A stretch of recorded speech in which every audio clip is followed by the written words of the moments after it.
Welcome to week 13, Transfer Learning and Fine Tuning. This week, first, we'll look at Introduction to Transfer Learning. Our day 2 will cover Transfer Learning in Computer Vision. Day 3 will look at fine tuning techniques in computer vision. Day 4 will cover Transfer Learning in NLP. Day 5 will be looking at fine tuning techniques in NLP. Day 6 we'll be looking at domain adaptation and transfer learning challenges. And finally, for day 7, we'll be doing our transfer learning project where we will be fine tuning for a custom task. So let's get started with week 13. So let's start with the day 1 of our week 13 with introduction to transfer learning. So first, we're going to look at what is transfer learning.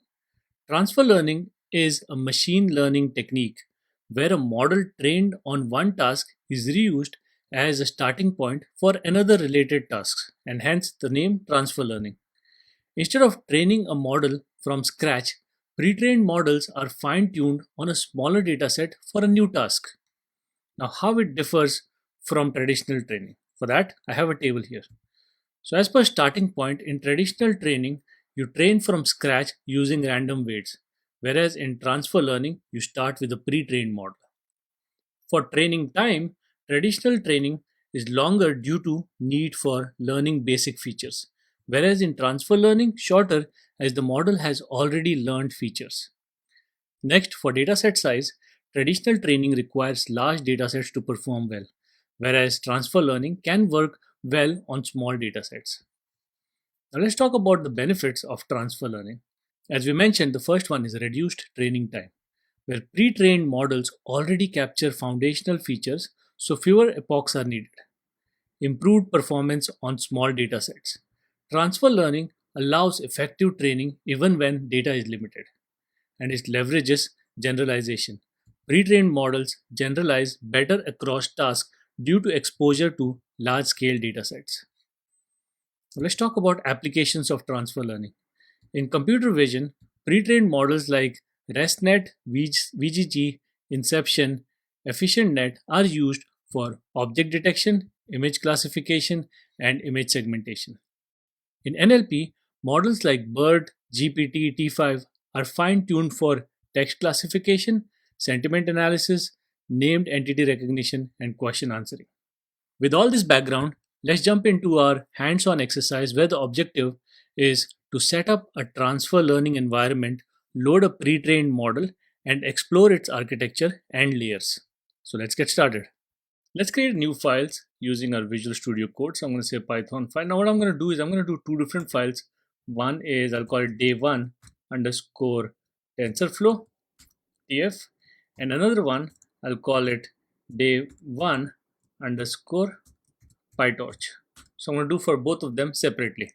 Now, first step is to always install the required libraries. So I'm going to go ahead and say, make sure that you have these installed. I am sure you have already if you are at this particular point, but just in case, make sure TensorFlow, PyTorch, and Torch Vision are installed. So it's going to take a few seconds if it's already had installed, so you're not losing much time, but try that, make sure that's there, or else that's what will kind of help you with a lot of errors that you might face in future. So next step, let's go ahead and load a pre-trained model first in TensorFlow. So in TensorFlow file, I'm going to say import TensorFlow as TF. Next, I'm going to say from TensorFlow dot keras dot applications import, and I need ResNet 50 in this particular case, so I'm going to say ResNet 50. Perfect. So I have that. Now let's go ahead and load I'm going to type it down, load a pre-trained ResNet 50 model. Now to do that, I can say model equal to, I can call that ResNet 50, and I'm going to say weights equal to image net. Perfect. So that will load a pre-trained ImageNet model here. Next, I am going to say display the model's architecture. So that was our first step. So I'm going to display the model architecture by saying model dot summary. That's how we load it. So that will display. And at the same time, if I want to do the same thing for PyTorch, let's go ahead and write that code. So I'm going to say import torch. Next I need, oops, I think I saved it as, let me rename it quickly. So now that it's renamed, I'm going to say import torch vision dot models as models. So I will have both of them. Now that we have that, let's go ahead load a pre-trained ResNet 50 model here. To do that, again, I'm going to say model equal to models dot ResNet 50, and I will pass that I want a pre-trained model, and equal to true. Let's make sure I spelled it right. Perfect. Pre-trained equal to true. Next, I'm going to go ahead and print the model architecture. To do that, I'm going to say print model, and that's it. Next, let's go ahead and in this particular case, freeze the model parameter, something that we just covered.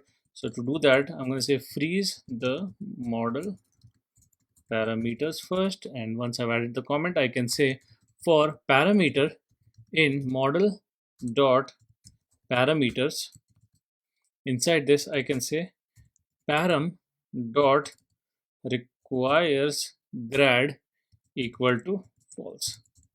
So this will freeze the model parameters. Now next step is to modify the final layer for a new task. Now that's frozen, so what I'm going to say is number of features that I need equal to model dot, inside model I can call the fc dot in features. So this will give me the final layer, and I'm going to add a new task to that. To do that, I'm going to say model dot fc, which is our final layer. I'm going to say torch dot nn dot linear, and I'm adding this task here. I'm going to say number of features comma 10. So I'm giving example here is like 10 classes. Now let's go ahead and print the modified model slash n, and I'm going to say model. Perfect. So this will display me the new model, and some of the first few or all of the model parameters are frozen here. So we have frozen the model parameters, and then we just added a new task to the final layer of the model. Now to check it out, let's go ahead and run one at a time. I don't know, I know that I've not done anything for TensorFlow, so I'm going to say Python day1 underscore TensorFlow. Can run it. We can see the summary or architecture of the model. That's what we have written here. Just display the models architecture, and here is our models architecture. So it shows you this ResNet 50 with all the different layers that it has from top to bottom. You can explore that. As you can see, total parameters is these many, trainable parameters are these, non-trainable parameters are these many. So you have all the information over there. Now the same thing I'll do for PyTorch, and it will show me. I think there are some warnings at the top, but you can ignore that. They're mostly about how some of the things that are here, like pre-trained, is changed to weights, just like this here. So they're going to deprecate them. So be careful of what you're doing. Or by the time when you see this video, maybe it's already deprecated. So those are the things that your terminal will actually tell you what to do. And here is our entire, as you can see, the entire architecture of this ResNet 50 ImageNet model that it displays. And also it will display it again because I said modified model. If I search for it here, if you see here, this is the previous model and this is the modified model, where I've added an additional task at the end of it. So that's what you see here. So I'm going to go ahead and clear this out. So our next step is inside TensorFlow. If I want to explore model layers, so I'm going to go ahead and first let's comment this out because it adds a lot of different displays a lot of different things here. So first thing I want to do is access specific layers in TensorFlow. To do that, I can say for I comma layers in enumerate model dot layer. So I'm going to each and every layers here, and then I'm just going to print. But you can actually access any of these layer by the index, and you can say do whatever you want to do with it.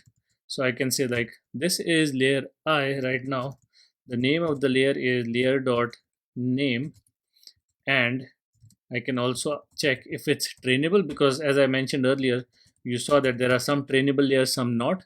So I'm going to say ask is the layer dot trainable, so it'll tell you if it's trainable or not. So if I run this now, I'm going to say run my TensorFlow, and it has some error here.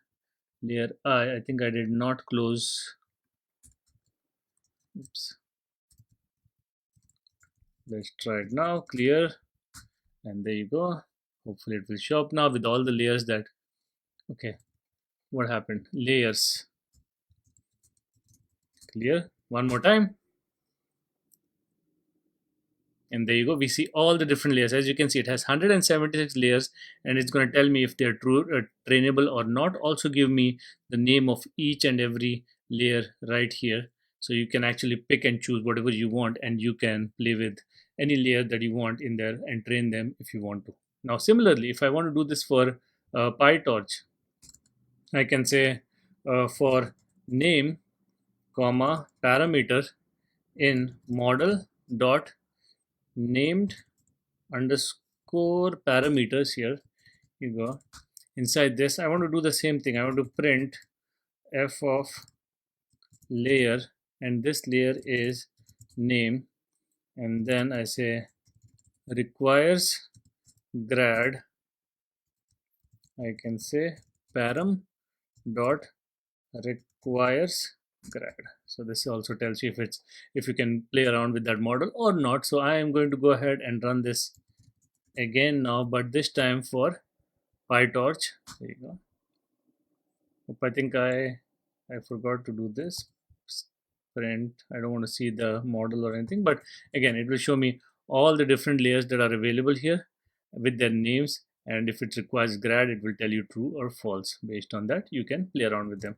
As you can see, it just shows the last two because I've frozen pretty much everything else, right? So that's why it's saying grad false for everything else. Makes sense. But if I go ahead and not freeze them and not add this additional thing, I can run that again, and you see all of them are requires grad is true, so you can modify them. So that's the power of freezing and unfreezing. So let's go ahead. Now that we've done that, let's go ahead and check how to freeze all the layers except the top layer in TensorFlow. So if I want to do that in TensorFlow, we have not done any code yet for freezing, unfreezing. So here I'm going to say for layer, I'm going to comment this out because I don't need this anymore. For layer in model dot layers, and we have a lot of layers here, so I'm just going to say -10, so top 10 layers. What I'm going to do to that is I'm going to say layer dot trainable equal to false. So this is the code for freezing all the layers except the top 10. Now if I want to unfreeze specific layers, I have frozen here. Let's go here and let's say unfreeze particular layers in oops, go ahead, comment it out. And in this case, what we have done was so I froze all the layers here, so I'm gonna unfreeze them. I'm gonna also put this code back, but now I want to in this particular case unfreeze specific layers. So I can go ahead and I can say for name comma param in model dot named parameters, and I want to say if layer 4 in name. So what I'm doing is I'm saying if the name of the layer is layer 4, then I want to go ahead and say param dot requires underscore grad equal to true. So you can tell just by this code, how you can actually access a particular layer and unfreeze them or freeze them. Similarly for TensorFlow, this is how you unfreeze or freeze layers. You got an idea of the model architecture. You understood the structure of the pre-trained models like ResNet 50. We learned to control trainable parameters for transfer learning, and we were successfully able to set up an environment for transfer learning using both TensorFlow and PyTorch. So if you had any issues implementing this or got any errors, let me know in the comments and I'll get back to you. Now, to summarize, today we understood the concept and benefits of transfer learning compared to traditional training. We also explored the architecture of pre trained models and learned to adapt them for new tasks. And we gained hands on experience in setting up and modifying pre trained models in TensorFlow and PyTorch. And we developed foundational knowledge for applying transfer learning to real world problems. If you have any issues or questions or have any problems with the implementation, let me know and I'll get back to you. Day 2. Today, we're going to look at transfer learning in computer vision. So let's start with some of the popular pre-trained models for vision tasks. First, we have the VGG, which is VGG 16 or VGG 19. These are the deep networks with 16 or 19 layers. It's known for simplicity in architecture, where stack of convolutional layers followed by fully connected layers. And the applications for this are general purpose image classification and feature extraction.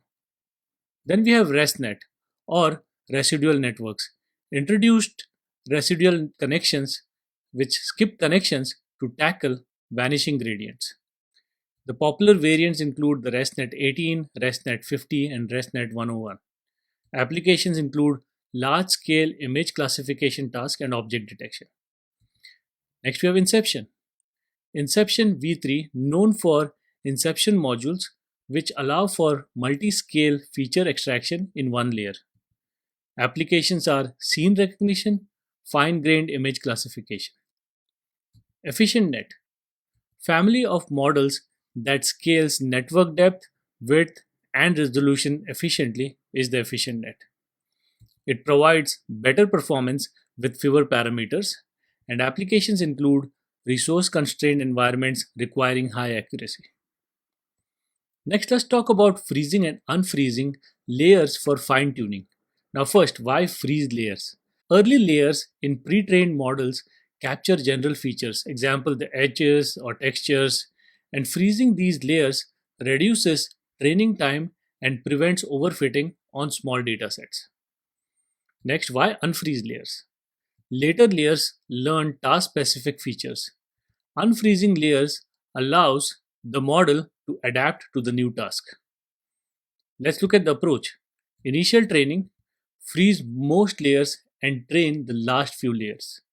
And for fine tuning, gradually unfreeze layers and reduce the learning rate for fine tuning.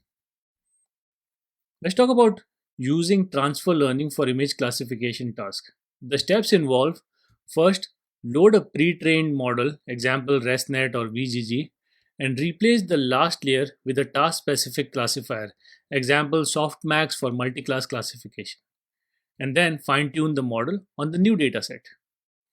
Now, with this knowledge, let's go ahead to our hands-on exercise where the objective is to load a pre-trained ResNet or VGG model and fine-tune it for a new image classification task, example classifying animals or plants, and experiment with freezing and unfreezing layers and observe the impact on the performance.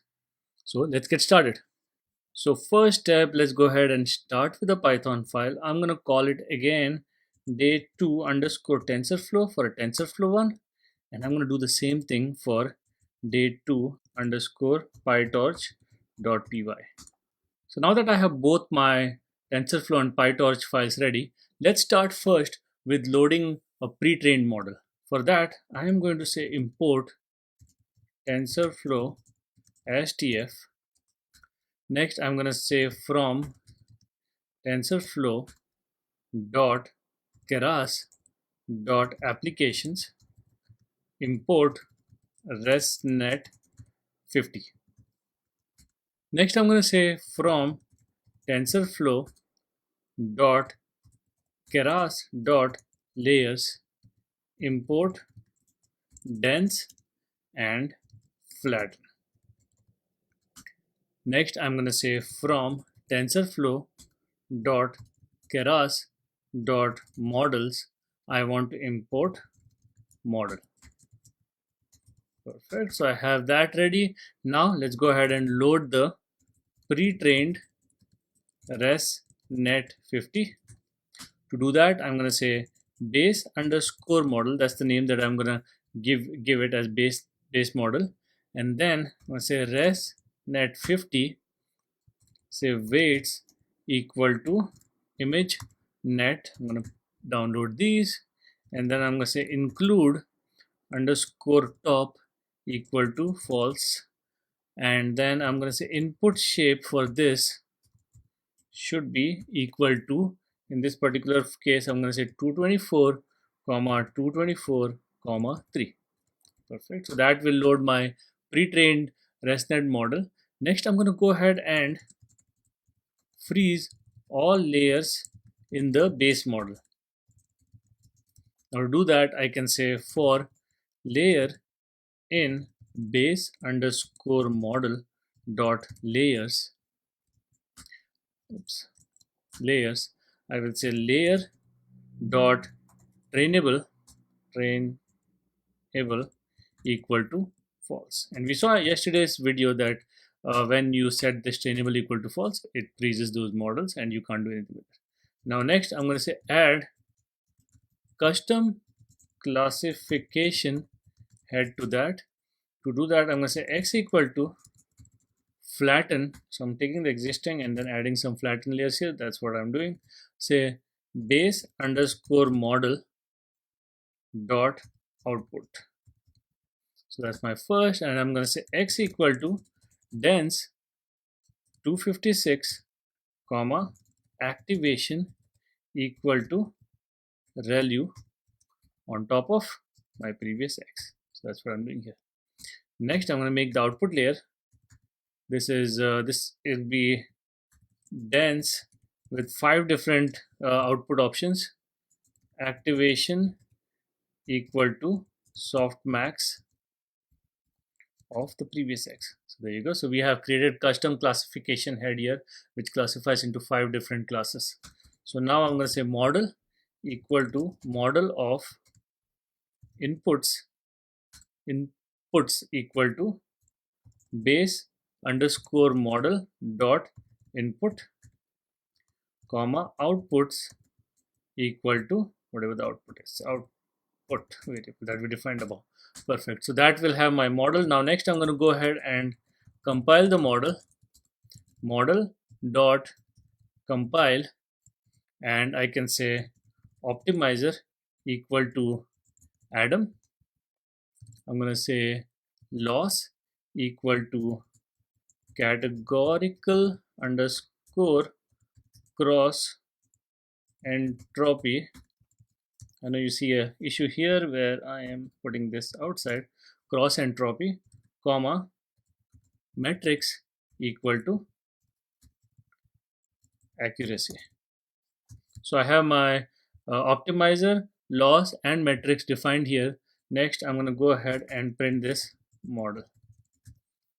Perfect. So that's it. So I'll go to my command prompt, and here I'm going to say Python day2 underscore tensorflow.py. Run it. It's going to download. If you're not downloaded before, it says no module named tensorflow.keras.application. Yep, because it's called applications. So let's go ahead, clear it out again, run it again. And there you go. We see our model with our flatten, dense, and dense here displayed after on top of the existing layers which are not trainable because we froze them. So similarly, if I want to do this in PyTorch, I'm going to go here and say import torch. Oops. Next, I'm going to say import torch vision dot models as models. Next, I need to import torch.nn as nn. Now here I'm going to first again load the pre-trained ResNet 50. To do that, I'm going to say model equal to models.resnet 50, and I'm going to specify pre-trained equal to true. Once I'm done with this, I'm going to again do the same thing what I did in TensorFlow, is freeze all the layers. To do that, I'm going to say for param in model dot parameters, I am going to say inside here param dot requires grad equal to false, and this will freeze it, freeze all the models. Now I'm going to go ahead and replace the last layer uh, for a new task. So that for that I'm going to say number of features. Let's see how many features are there. First of all, say model dot fc dot in underscore features. That's how you get that. And then I'm going to say model dot fc equal to nn dot, what I want to add, I want to add a sequential. Inside this I want to add a layer of nn dot linear number of features that are there, comma 256. So I added one, another layer, I'll say nn dot relu. That's my activation function. Next I'm going to say nn dot dropout, and I'm going to give 40%, and then I'll say nn dot linear 256 comma 5. This is again the 5 classes that I mentioned earlier in TensorFlow, same thing here. And then finally softmax dimension equal to 1. Perfect. Now I'm going to go ahead and print the model. Go ahead, open this. I'm going to clear this out, and I'm going to say Python PyTorch. And there you go. So we'll have all our models displayed plus the one that we added on top, where we have linear relu dropout linear softmax, right, displayed here. So there you go. That's how you load a pre-trained model and add your own own layers on top of it. So I'm going to go ahead, clear it. Next, let's go ahead and prepare the data set. So to prepare the data set, first we'll do that in TensorFlow. So I'm going to go here in TensorFlow. I am going to say from TensorFlow dot keras dot pre-processing dot image. I'll say import image data generator. So that's what I need. And then I am going to go at the bottom here after my model is created, and I'm going to say data preparation. Inside I'm going to say data gen, so generated data, equal to image data generator. Now I say rescale equal to 1 point divided by 255, and I'll say validation split here is 20-80%. So I'm going to say 0.2. Perfect. So that will be my data generated. Now for the training data, now if you have some data available, what you can do is you can just call the flow from directory function, and then give the path. So I'm going to just say path to your data set. So whatever data set you have, you can set it here, and then you can say target size equal to 224 comma 224. Next I'm going to say batch size equal to 32. Then I'm going to say class node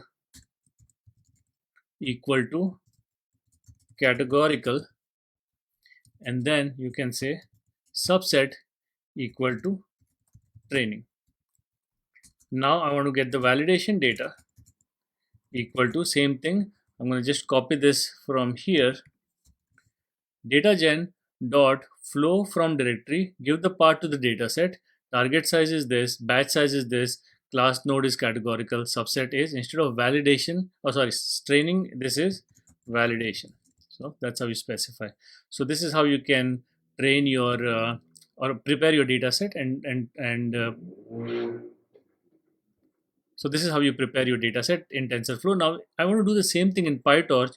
So in PyTorch, I'm going to go and say from torch vision, I want to import data sets and transforms. That's what you used earlier in previous week. So first, for data preparation, I am going to say transform equal to transforms that I just imported dot compose, call the compose function, and to this I'll pass transforms dot resize to the value that is 224 by 224. Next, I'm going to say transforms dot to tensor to convert that into tensor. Next, I'm going to say transforms dot normalize with mean of some values here 0.485 comma 0.456 0.406, let's say something like that, and then standard deviation of, let's say, 0.229 0.224 0.225, something like that. So I've set that to normalize with this mean and the standard deviation value. Our next step is I need the training data equal to, in this case I'm going to say data sets dot, I need to pass the folder again, same as what we did for TensorFlow, and here we pass path to the folder wherever it is, and it is the training folder again, just like previously, training and validation folder. So this is the training one, and I'm going to say transform equal to, I have the transform above created, so I'm going to pass that here. Next, same thing for validation data. I am going to say val data equal to data image set path, and this one, instead of train, I have to give the validation data set transform equal to transform. Perfect. Now I'll give train loader and then validation loader. So first, for train loader, I'm going to say torch dot utils dot data loader. I'm using the entire thing because I've not imported this. Usually I like to import this file so I don't have to specify everything. And this needs our training data, our batch size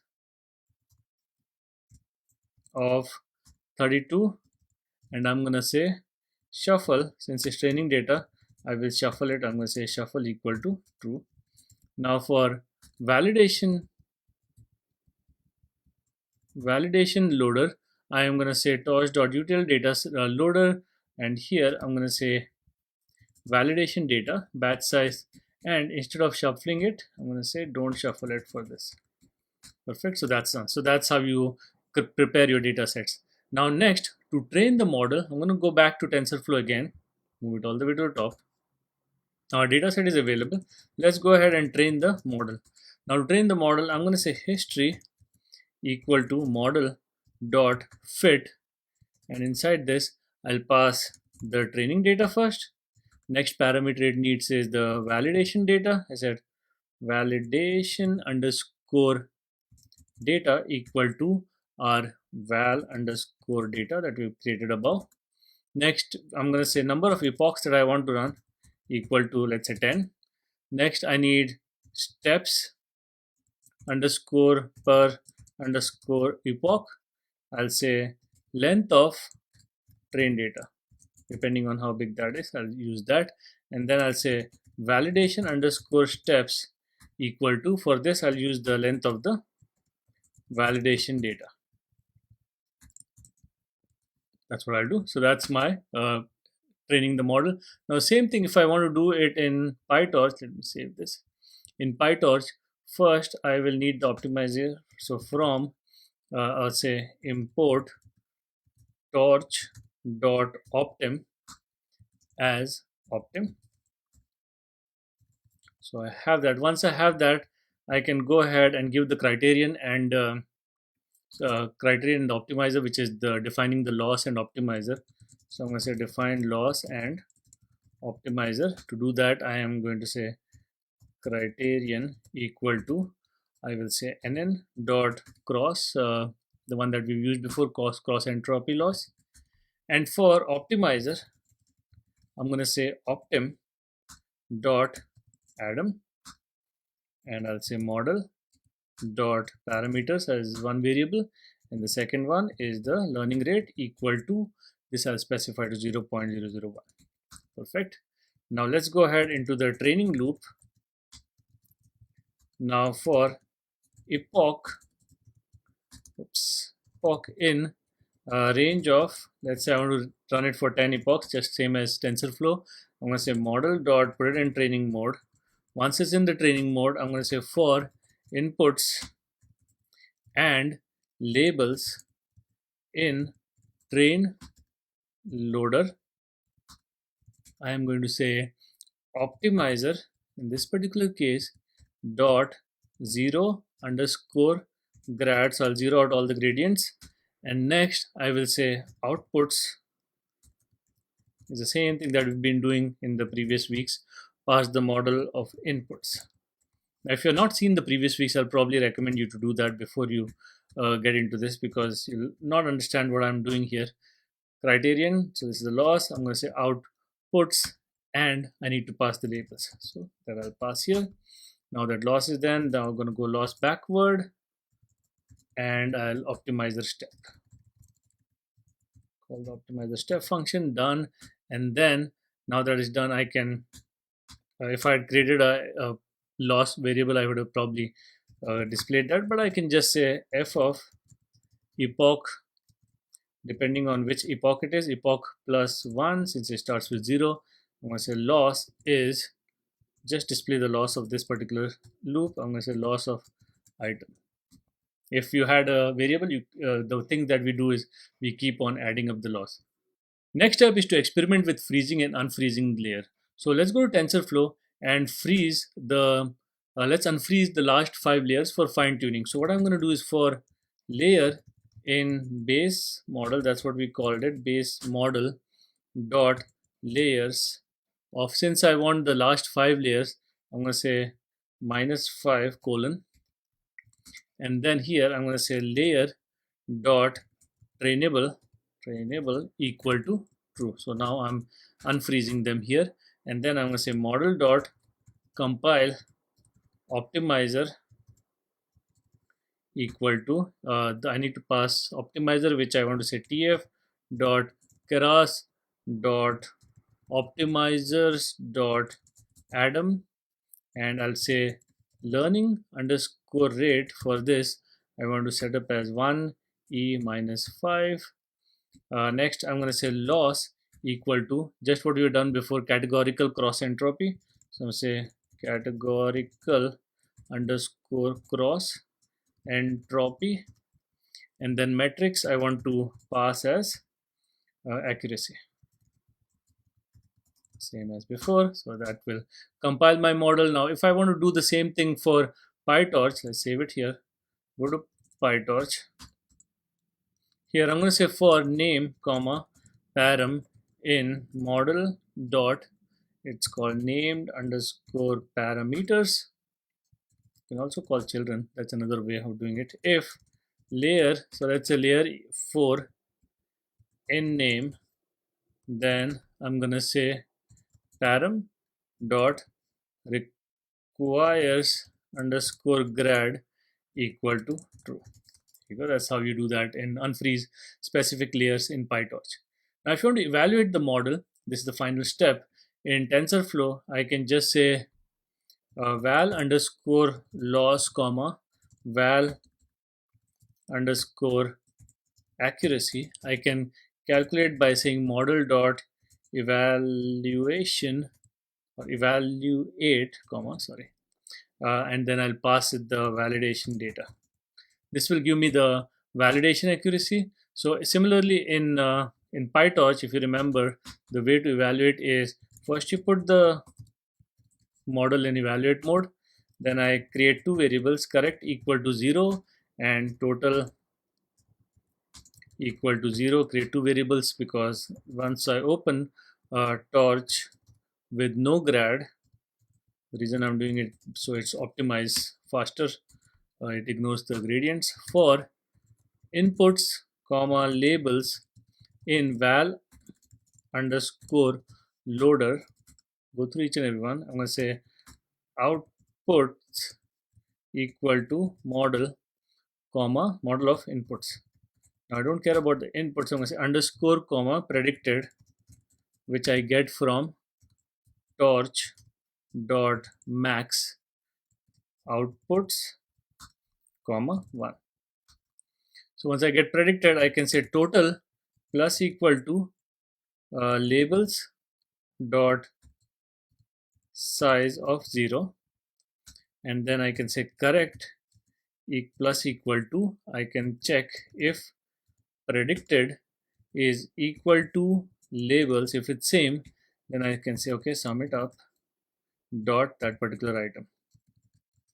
So that will give me that. Then I can print this validation accuracy based on the, so I can say if I want to say 100% times correct divide by its total, uh, let's say 0.2 f is how I want to display it. So I can just say this, something like this, print f of validation accuracy is equal to this, close it, perfect. So that will give me my accuracy, 100 times correct, total f, and then of course this is in percentage, so I can also display the percentage. So that's how you do it. So here we covered both loading a pre-trained ResNet or VGG, on our case with ResNet, and fine-tuned it for new image classification task, and then experimented with freezing and unfreezing layers and observe the impact on the performance. So if you have any questions on implementing this, or if you have a data set to play with and had any issues, let me know in the comments and I'll get back to you. To summarize, today we developed some hands on skills in using pre trained models for computer vision tasks. We understood the benefits of freezing and unfreezing layers in transfer learning, and we learned how to evaluate and interpret the performance of fine tuned models. Finally, we gained some experience in implementing transfer learning workflows using TensorFlow and PyTorch. So, if you have any questions or problems or had issues implementing any of this, let me know in the messages and I'll get back to you.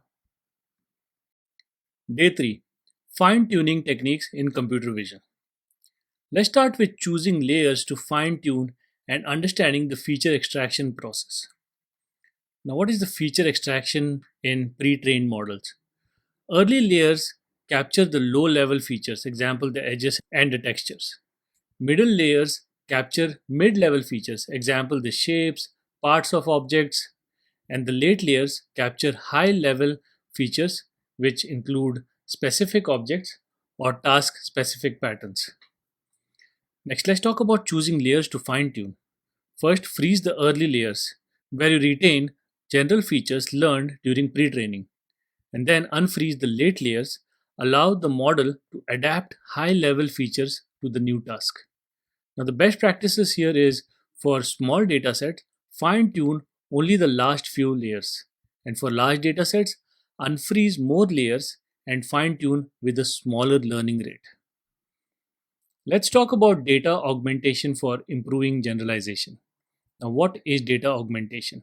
It's a technique to artificially increase the diversity of training data by applying transformations like rotation, horizontal or vertical flipping, scaling or zooming, cropping, or color jittering. Now, why use data augmentation? It reduces overfitting by introducing variability. It improves the model's ability to generalize to unseen data. Examples of augmentation include rotation, where you rotate an image by random degrees, example, plus or minus 15 degrees. Then you flip, where you apply horizontal or vertical flips. There's also zoom, where you randomly zoom in or out of images. Let's talk about hyperparameter tuning for transfer learning. Now, some of the key hyperparameters include, we have learning rate, where a smaller learning rate is recommended for fine tuning pre trained models. If too large, then it overshoots the optimal solution. If it's too small, it's slower convergence. Batch size. Larger batches stabilize training but require more memory, and smaller batches may lead to noisier updates but help with resource constraints. Then we have optimizer. We either use SGD, which works well with transfer learning when paired with momentum, and Adam, which you're familiar with, is faster convergence but may require fine tuning for stability. As per the tuning process, You start with default setting, example the learning rate of 1e minus 4 with the batch size of 32, and experiment with one hyperparameter at a time to isolate its effect. Now, with all this knowledge, let's jump into our hands on exercise where the objective is to apply data augmentation to a data set and train a fine tuned model, and we'll experiment with hyperparameters to observe their impact on performance. So, let's get started. First, we're going to do just TensorFlow right now. So, I'm going to say day 3 underscore TensorFlow. And let's start with loading a pre-trained model. So I'm going to say import TensorFlow STF. Next library that I need is from TensorFlow dot keras dot applications import. I want to import mobile net v2. Next from TensorFlow dot keras dot layers, I am going to import dense. I'm going to import another one, global average pooling 2D. And from TensorFlow dot keras dot models, I will import model. Next, let's go ahead and load the pre-trained mobile net v2. To do that, I am going to say base underscore model equal to mobile net v2. The weights that I want to use equal to image net. Next, I'm going to say include underscore top equal to false. Don't include the for top. And I'm going to say input underscore shape is the same what we have used before in yesterday's video. We'll use the 224 comma 224 comma 3. Perfect. So that my base model is available. Now let's go ahead and freeze all the layers. To do that, I'm going to say for layer in base underscore model dot layers. Oops. I'm going to say layer dot trainable equal to false. Next, I'm going to say add classification head here. So I'm going to say x equal to global average pooling 2D, use that, and to that I'm going to add base underscore model dot output. So from there, next I'm going to say output equal to add a dense layer with 5 classes, and activation I'm going to set it to soft max of the previous X layer. Next, finally, I'm going to say model equal to model, and I'll pass that inputs equal to base underscore model dot input and pass output equal to output. Perfect. So that's my model is ready.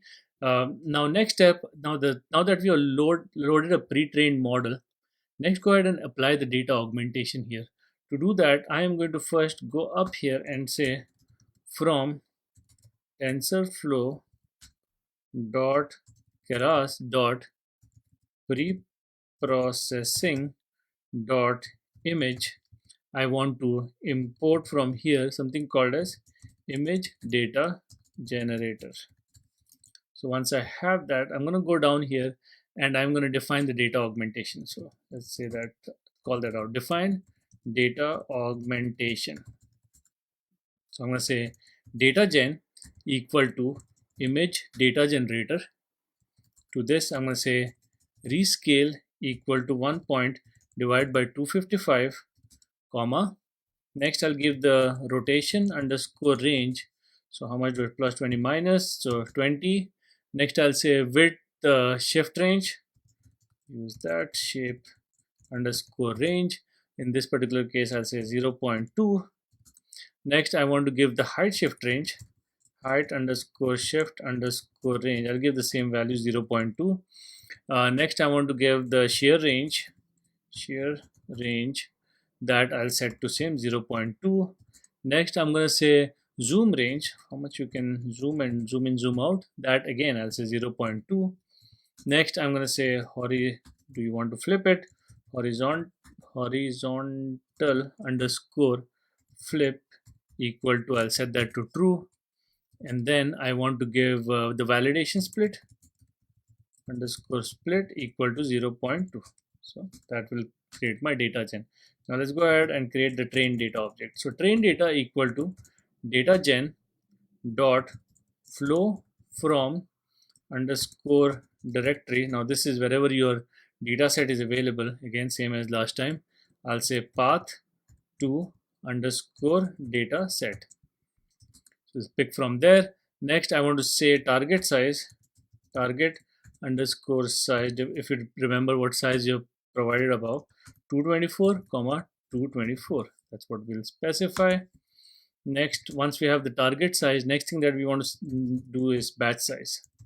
Batch size equal to 32.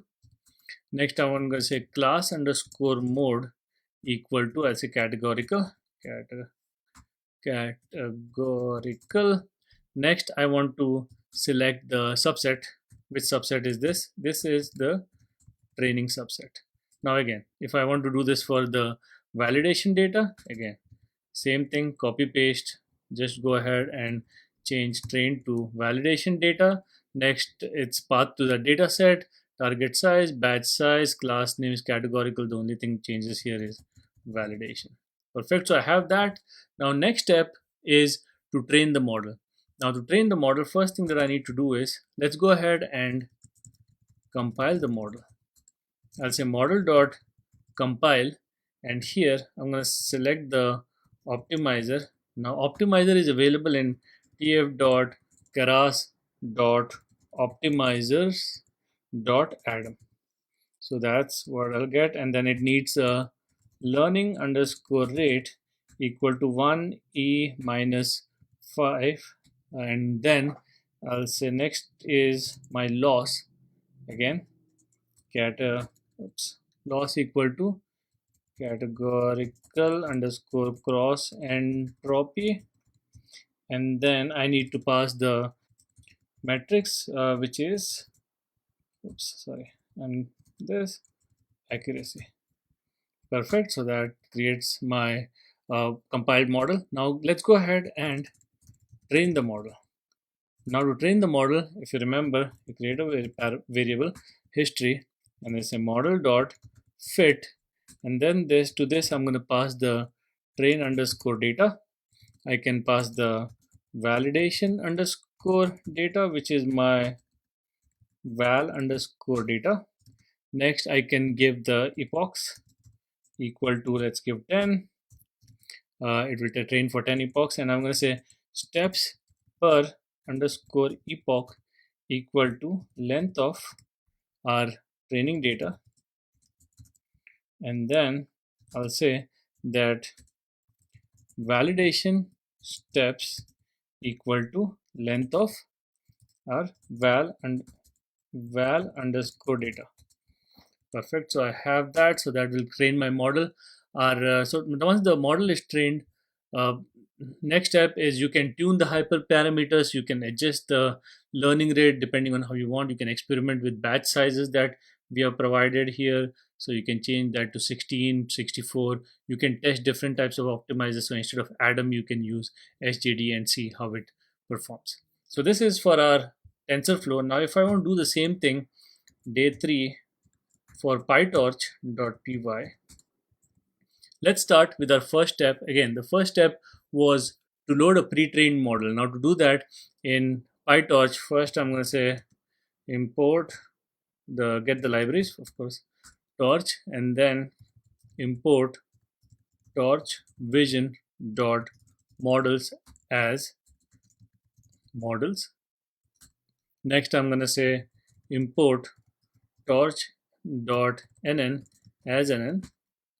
Next, let's go ahead and load the pre-trained mobile net v2. To do that, I can say model equal to models dot mobile net underscore v2 is what I want, and I'm going to say pre-trained equal to, I want a pre-trained model, so that give me the model. Next, I'm going to go and freeze all the models. So if you remember that for param in model dot parameters, so if for each and every parameter, I'm going to say param dot requires grad equal to false. So this will freeze all the layers. Now we want to replace the classification head. So to do that, I can say model dot classifier of 1 equal to nn dot linear, and then to that I'll pass model dot last underscore channel, so that way I can get access to that, and I'm going to say 5 is what I want. So this is the 5 different classes that I want to classify it with. So that's the first thing. Now let's go ahead and add the data augmentation. So just like in TensorFlow, first I need my from torch vision. I need my library functions, which is datasets and transforms. What I need now, I'm going to go here and let's go ahead and define the data augmentation first. For that, I'm going to say train underscore transform equal to transforms dot compose, and this will have all my layers in here. So I'm going to say transform dot, or not layers but the image transformations. I'm going to say random rotation. So random rotation of how much did we set in TensorFlow? 20 degrees. So I'm going to use the same thing. Next, I'm going to say transforms dot random horizontal flip. I'm not going in the same order, but you can look at what we did over there and use the same as TensorFlow. Then I want to create like say random resized cropping. So I'm going to say transforms dot random resize crop. That's what I want to do, and that I want to do of 2 to 4 because that's our image size. Transforms dot to tensor, that is important, and then finally I'll say transforms dot normalize. After all that thing, I want to make sure that they are of a particular, so with the mean of 0.485, 0.465, 0.406, and I want to give a standard deviation in the range of, let's say, 0.229, 0.224, and 0.225. Seen that these are the best numbers that you can provide. And now I'm going to get the validation transform equal to transforms dot compose, and here I'll give first one transforms dot resize 224 comma 224. Next, I want to make sure that it's in tensor format, so I'm going to say transforms dot to tensor. Next, I'm going to say transforms dot normalize, and I'll give the same mean and these mean and standard deviations. So that's good. So that's my validation transform. Now let's go ahead and create the training data. I'm going to say train data equal to data sets. I'm going to say pass the image folder that I have, which is, let's say, training image folder. If you want to play with some, there's some folders available, data available in Kaggle that you can download and play around with that. Transform equal to train underscore transform. I'll pass that. And then for my validation data, let's say validation data equal to dataset dot image folder. I'll give the path of my image folder, and this time is not the, make sure you change it to the validation image folder that you have. Transform equal to validation underscore transform. Perfect. So pass that. Now finally, let's get our train loader and validation loader. For train loader, I'm going to say torch dot utils. I've not imported the data loader, so I have to go through the entire thing again. Data loader, and this needs our train data. It needs our batch size equal to 32. That's what I'll pass. And then I will say shuffle this data equal to true. Now same thing for our validation loader, torch.utils.this, and instead of train data, I'll give validation data, batch size is same, and in my validation, I do not shuffle them. So that kind of takes care of that. Now next, I'm going to go ahead and train the model. So train the model, again, I need from or import torch dot optim as optim for my optimizers. And here I'm going to go ahead and create my criterion equal to nn dot cross entropy loss. There you go. That, and my optimizer that I want to pick is optim dot adam pass model dot parameters and my learning rate equal to 1 e minus 4, something like that.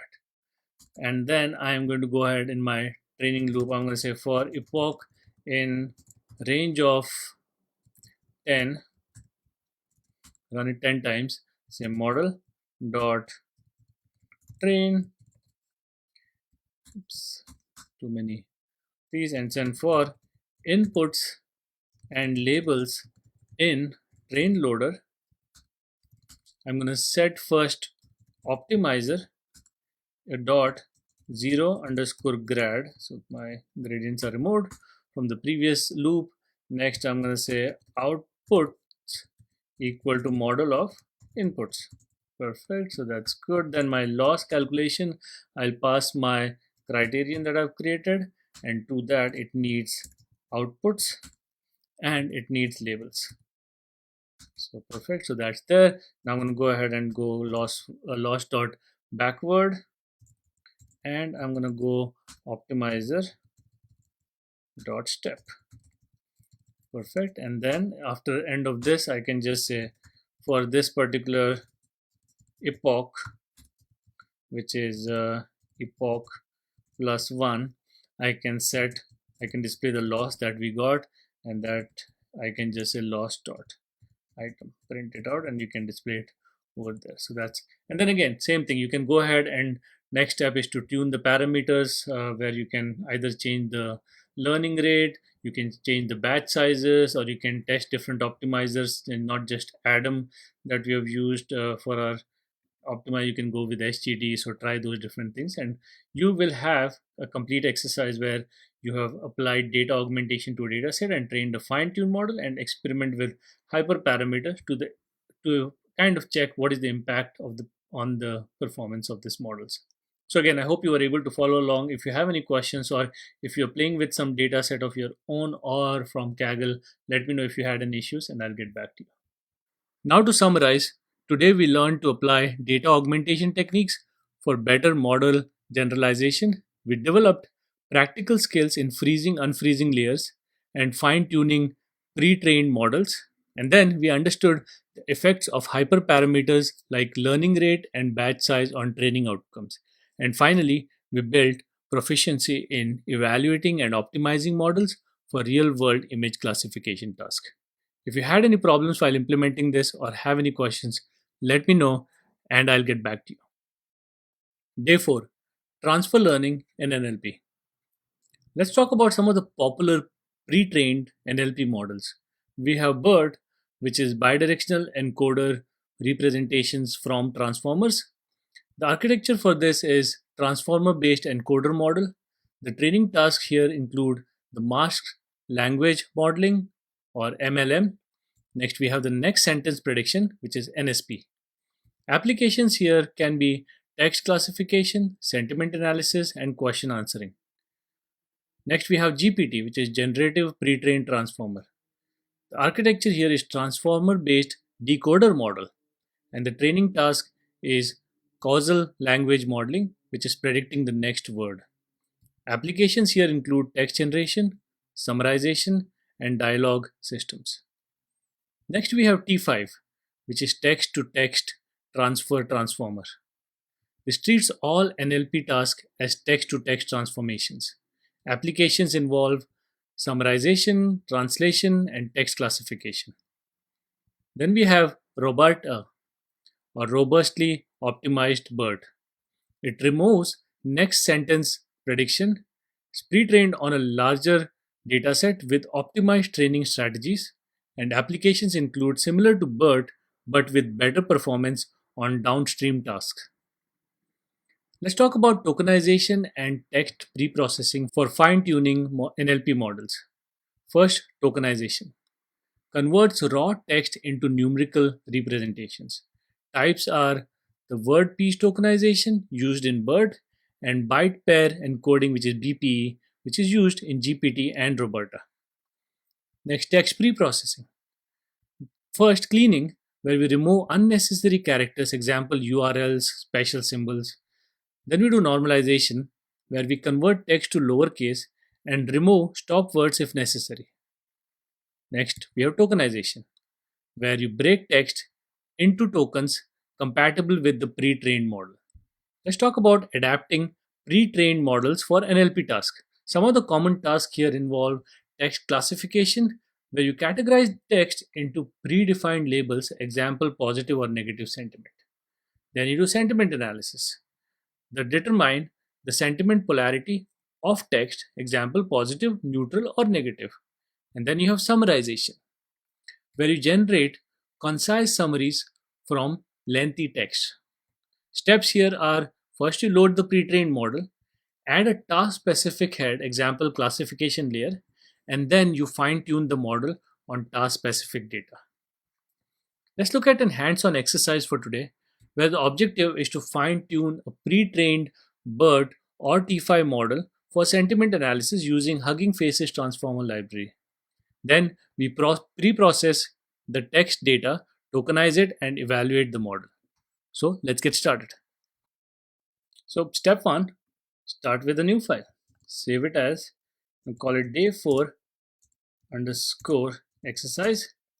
In here, I'm going to make sure that you have installed transformers and datasets. You can do that again by on your terminal by saying transformers and datasets. If you are directly jumping into this particular video, then you probably would want to do that by just going here to your folder and then add that. Once that's done, that's all that you need to start with. So let's go ahead and from transformers import auto tokenizer, and then I'm going to say auto model for sequence classification. That's what I'm going to use right here. And then I need the trainer and I need training arguments. Perfect. So once I have those, next step is also another thing I need is data sets, which we just added. So I'm going to say import load underscore data set. That's the function that I need from there. So once I have that, let's load the IMDb data set. So I'm going to say data set equal to load data set and pass it IMDb. So I have IMDb. Now let's go ahead and load the BERT tokenizer. I'm going to show you T5 too a little bit, but I'm not going to run that because this itself is going to take quite a lot of time, but you can run both of them if you have time in your hand. So I say from pre-trained, the one that I'm interested is BERT dash base dash uncased. So that's what I'm interested in. Next, I'm going to tokenize the data set. For that, I need a function. First one is called tokenize. The function is called tokenize underscore function. You can name it whatever you want because you're going to use it. Next, so I'll have examples as passed to it. I'm going to say return tokenizer dot of examples, and inside that we have text. So this is the IMDb database, so it has text parameters, and then inside that I'm going to say truncation equal to true. So I am saying that if you have something that is more than, for these parameters, if you have more than what you need, just truncate them. And I'm going to set the max length to 128, and anything more than that I will remove it. And also I'm going to say padding should also match to max length. So if your text is shorter, then add some padding, 128. So this will make sure that my data set is ready to be tokenized. So I'm going to say tokenized underscore data set equal to I'm going to say data sets equal to data set dot map the tokenized function. That's what it needs. And the second one it needs is it batched or not. So I'm going to say batched equal to true. Okay, perfect. So I have my tokenized data set. Now with this, I can prepare data for training. For that, I'm going to say tokenized data sets equal to tokenized data sets. I'm going to remove columns, which is the text one, since it's tokenized. Say text, I don't need that anymore. And same thing I'm going to say again, but this time I'm going to say from my tokenized, I want to rename my column, only one column, that's I'm going to say column label to labels, just to give an idea of how this works. Next I'm going to say tokenized data sets, and I'm going to say set the format. I need it for PyTorch, so I'm going to say set the format as torch. Next, now that is done, I'm going to get the trained data set that I can say get by tokenized data sets. Inside that, there is trained data. And then I know you know what I'm doing. I want the test data set. So test data set equal to test. So I have my data sets available. Our next step is to load the pre-trained BERT model. To do that, I'm going to say model equal to auto model for sequence classification. From that, I'm going to say from pre-trained, the one that I am interested in is BERT dash base dash uncased. Next, I'm going to say another one is how many labels does it have? I'm going to say number of labels equal to 2. Set that. Perfect. That's good. Make sure they don't have any typos. Now, with that, let's go ahead and define the training arguments. So I'm going to say training underscore args equal to training arguments. I'm going to use this and put one at a time. First one I need is output directory, where in the same folder I want to save in a folder called as results. Next, I'm going to say evaluation strategy, eval underscore strategy equal to, I'll say epoch. Next, I'm going to say learning rate underscore rate equal to 2e minus 5. That's what I'm going to set. Next, I want the per underscore device train batch size equal to 16. And then same thing, per device eval batch size equal to same 16. Set that. So that's ready. Next, we need three more things. First is number of train epochs, which is 3. I can reduce it just to reduce the time. Let's see what I think about that. Weight of decay equal to 0.01.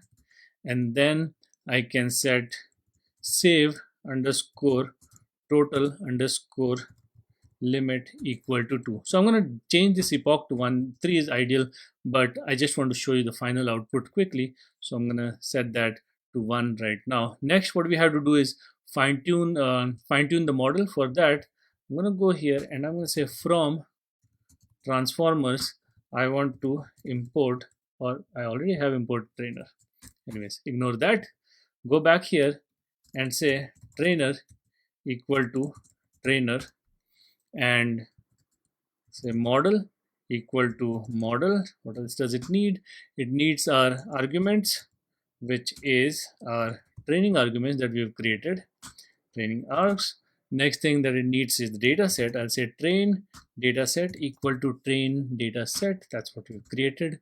Next, evaluation data set equal to, I called it, I think, test data set. Yes, test data set. Next, I need to get the processing class or tokenizer, that is tokenizer. Okay, there you go. So I have that ready. Now let's hit trainer dot train. It will be quick because I have only run for one epoch. You can increase this to as many as you want. Now next step is get the results. or evaluation of this. So I'm going to say trainer dot evaluate, and I'll say print evaluation results is results. Of course, my one epoch might not be the best option here for evaluation, but you can try with multiple epochs and try how and see how it looks like. So I'm going to go ahead and run it just to see if I have any typos or something. Let's see, say Python day 4. Looks like it's running and we don't have any errors here. So let's give it some time and see how much time it takes, and we'll come back and record the rest. So as you can see, it took us probably around 20-25 minutes here to run the entire process of training and evaluation, and our evaluation results are here. Eval loss is 27%. We have eval runtime of 246.8751. Evaluation samples per second was 101, and evaluation steps per second was 6.331 with epoch of 1. Now if you do this for 3 different epochs, it'll probably take you 3 times the time. So that's why I ran it for once, but you can try it with 3 or multiple times and see how your evaluation results change. Now that kind of covers our fine-tuning a pre-trained BERT model. Now if I want to do something similar with a T5 model, what I can do is I can just show you quickly. So from transformers, I can import T5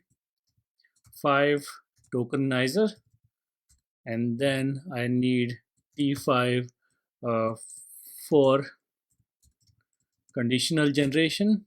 So these are the libraries that I need. Now I'm going to load the T5 tokenizer and model. To do that, I'm going to say tokenizer equal to, that's our T5 tokenizer dot from pre-trained. I'm going to pick up T5 dash small. Next, I am going to go ahead and get my model equal to T5 for conditional generation. From pre-trained, I'm going to get T5 dash small again for the model. So next, I'm going to tokenize the inputs with sentiment prompts. I can do that by saying creating a function called as preprocessed dash T5, pass it the examples, and those examples can then go ahead and go into input. I'm going to say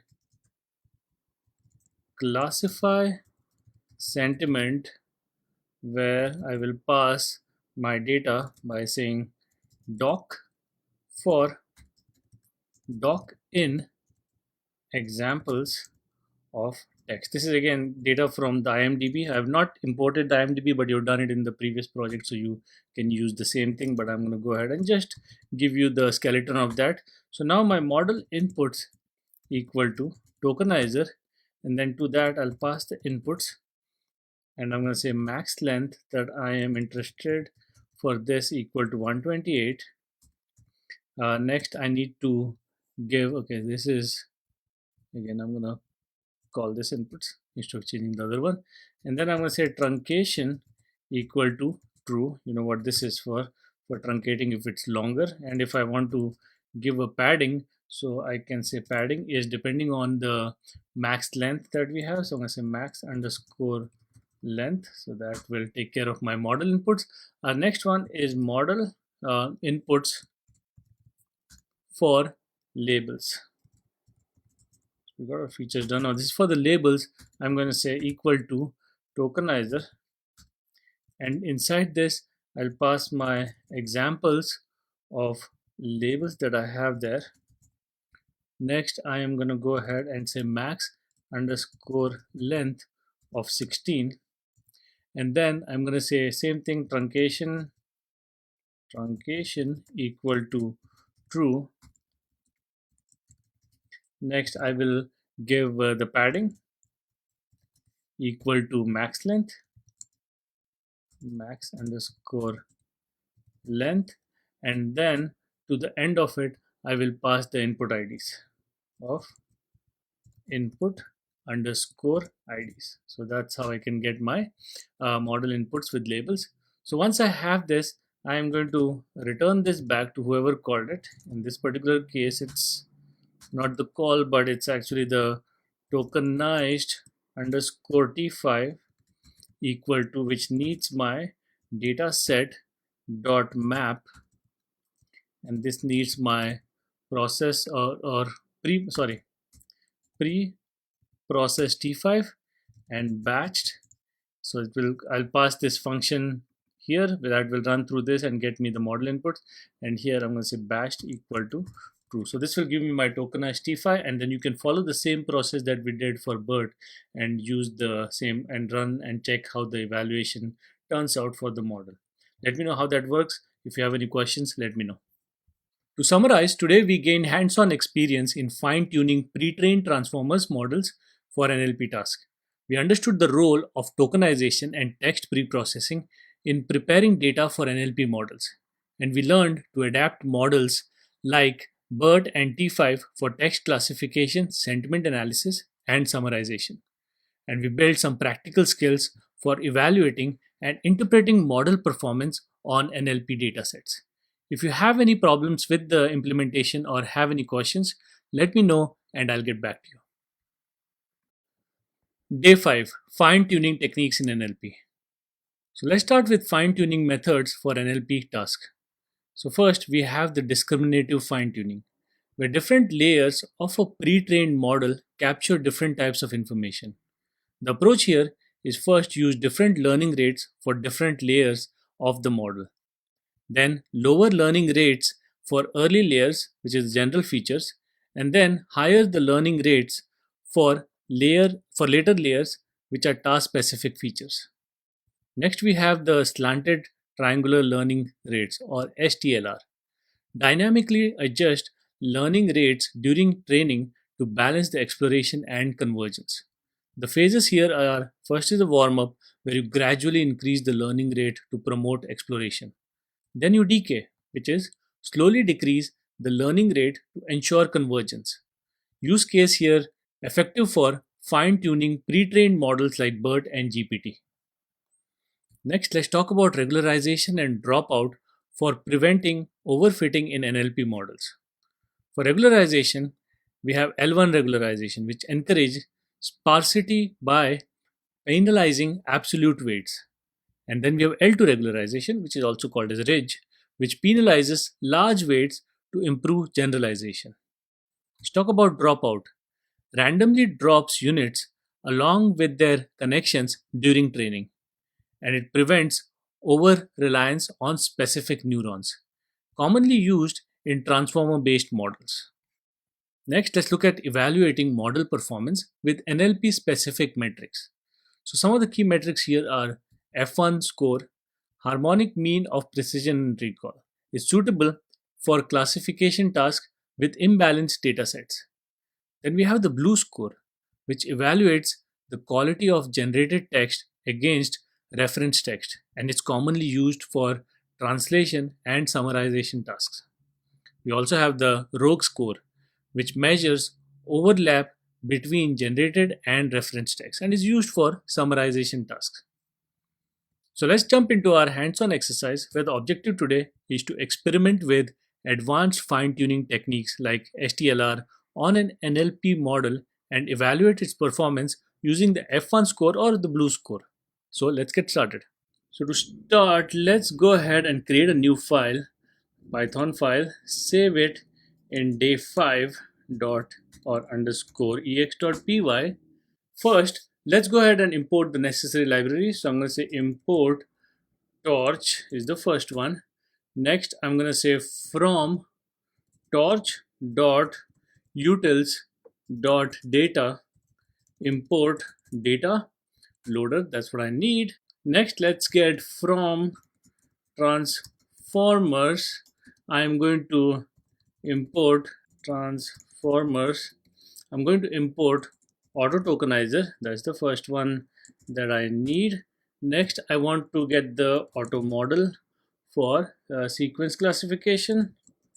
For sequence classification.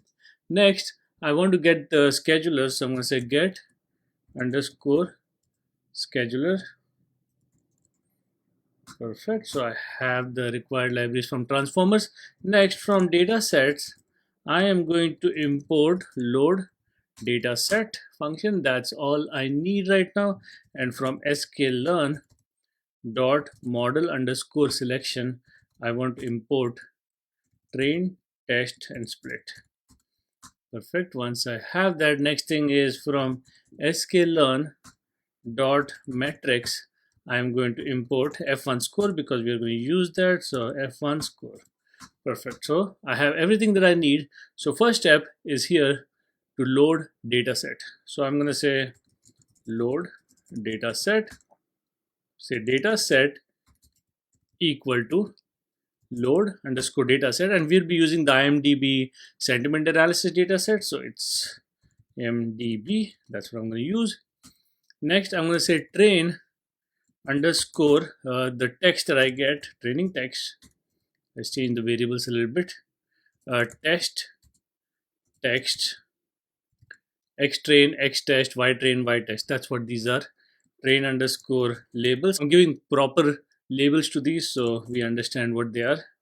Again, test labels equal to, I'm going to call that train test split function, and inside here I'm going to, let me put it on the next line, I'm going to say data set. From my data set I can get the train text, that's what I'll get here, and then from my data set I also have train, oops,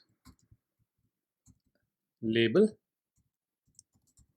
So I have my uh, data set X and Y, which is my features and my labels. So next I'm going to go here and say test size that I want is 0.2 and random state equal to 42. Next step is tokenization. So I'm going to go ahead and say tokenization. For tokenization, I'm going to use the tokenizer that I have, initialized, which is my auto tokenizer. And to this I will pass, I'll say from pre-trained and pass the bird base dash uncased.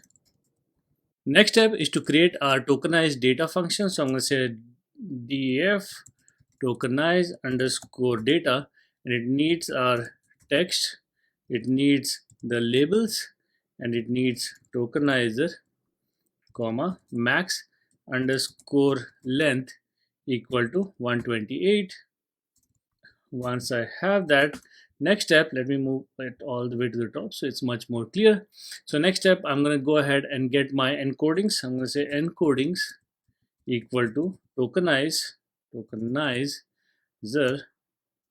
and to that I'll pass my text, I'll pass my, I'll say the truncation to this is true. That means if it's longer than the max length, I want to truncate it. Next, say padding equal to true. If it's small, if it's shorter than the max length, then pad it. And then I'll specify max length equal to whatever was passed to me on the top, max length. So that's about the encoding. So we'll have the encodings. Once I have the encodings, what I'm going to do is I'm going to return my object with input IDs to be encodings of input IDs, input underscore IDs. Next, I will say I also need to pass the attention mask. So I'm going to say attention underscore mask. For this comes from, again, encodings has it. So I say encodings of attention underscore mask. Next, I need labels. Labels are available in labels. We don't do much for that, so that will return back. So to call this function, now first I need to create my train data equal to tokenize underscore data and pass it what all it needs. First is the train text. Next I will pass the train labels, and then I'll pass the tokenizer. Next, for my similar thing for my test data, say test data, tokenize data, and then it needs test text, it needs test labels, and it needs the tokenizer. So everything is here, perfect.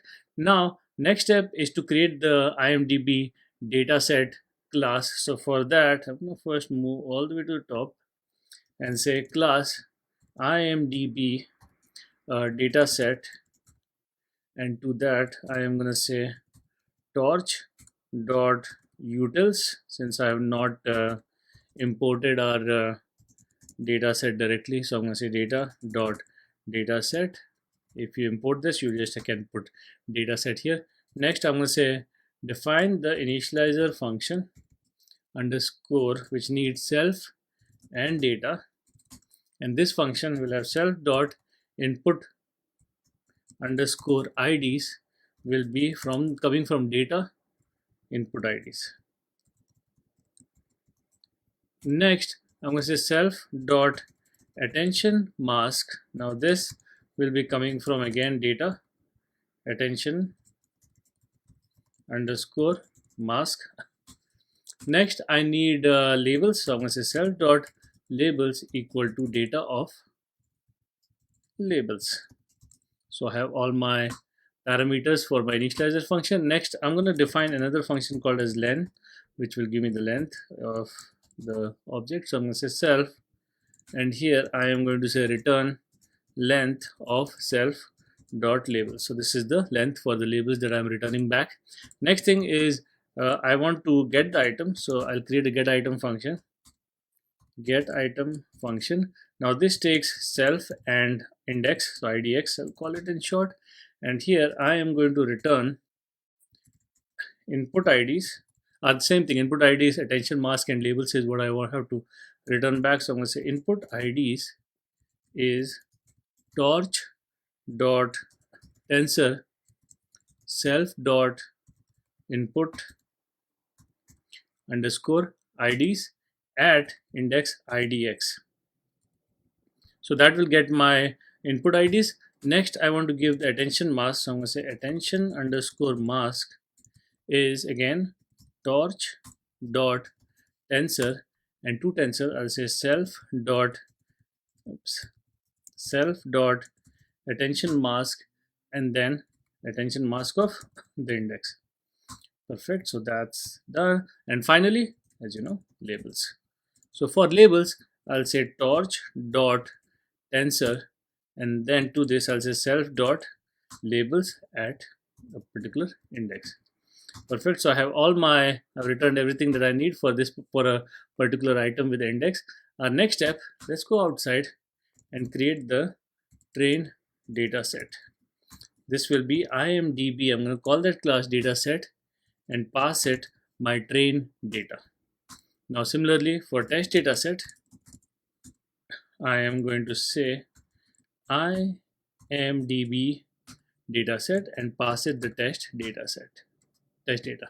So this will give me my train dataset and test dataset. Next thing, the loaders, data loaders. So I'm going to say train underscore loader equal to data loader, and to this I need to pass my train dataset that I have. I'll say batch size. It does processing in batches, so I'm going to set something around the line of 16. Shuffle, I'm going to set that to true. By default it's false, so you don't specify it, it will be false. So I can show it here because I don't do shuffling for test.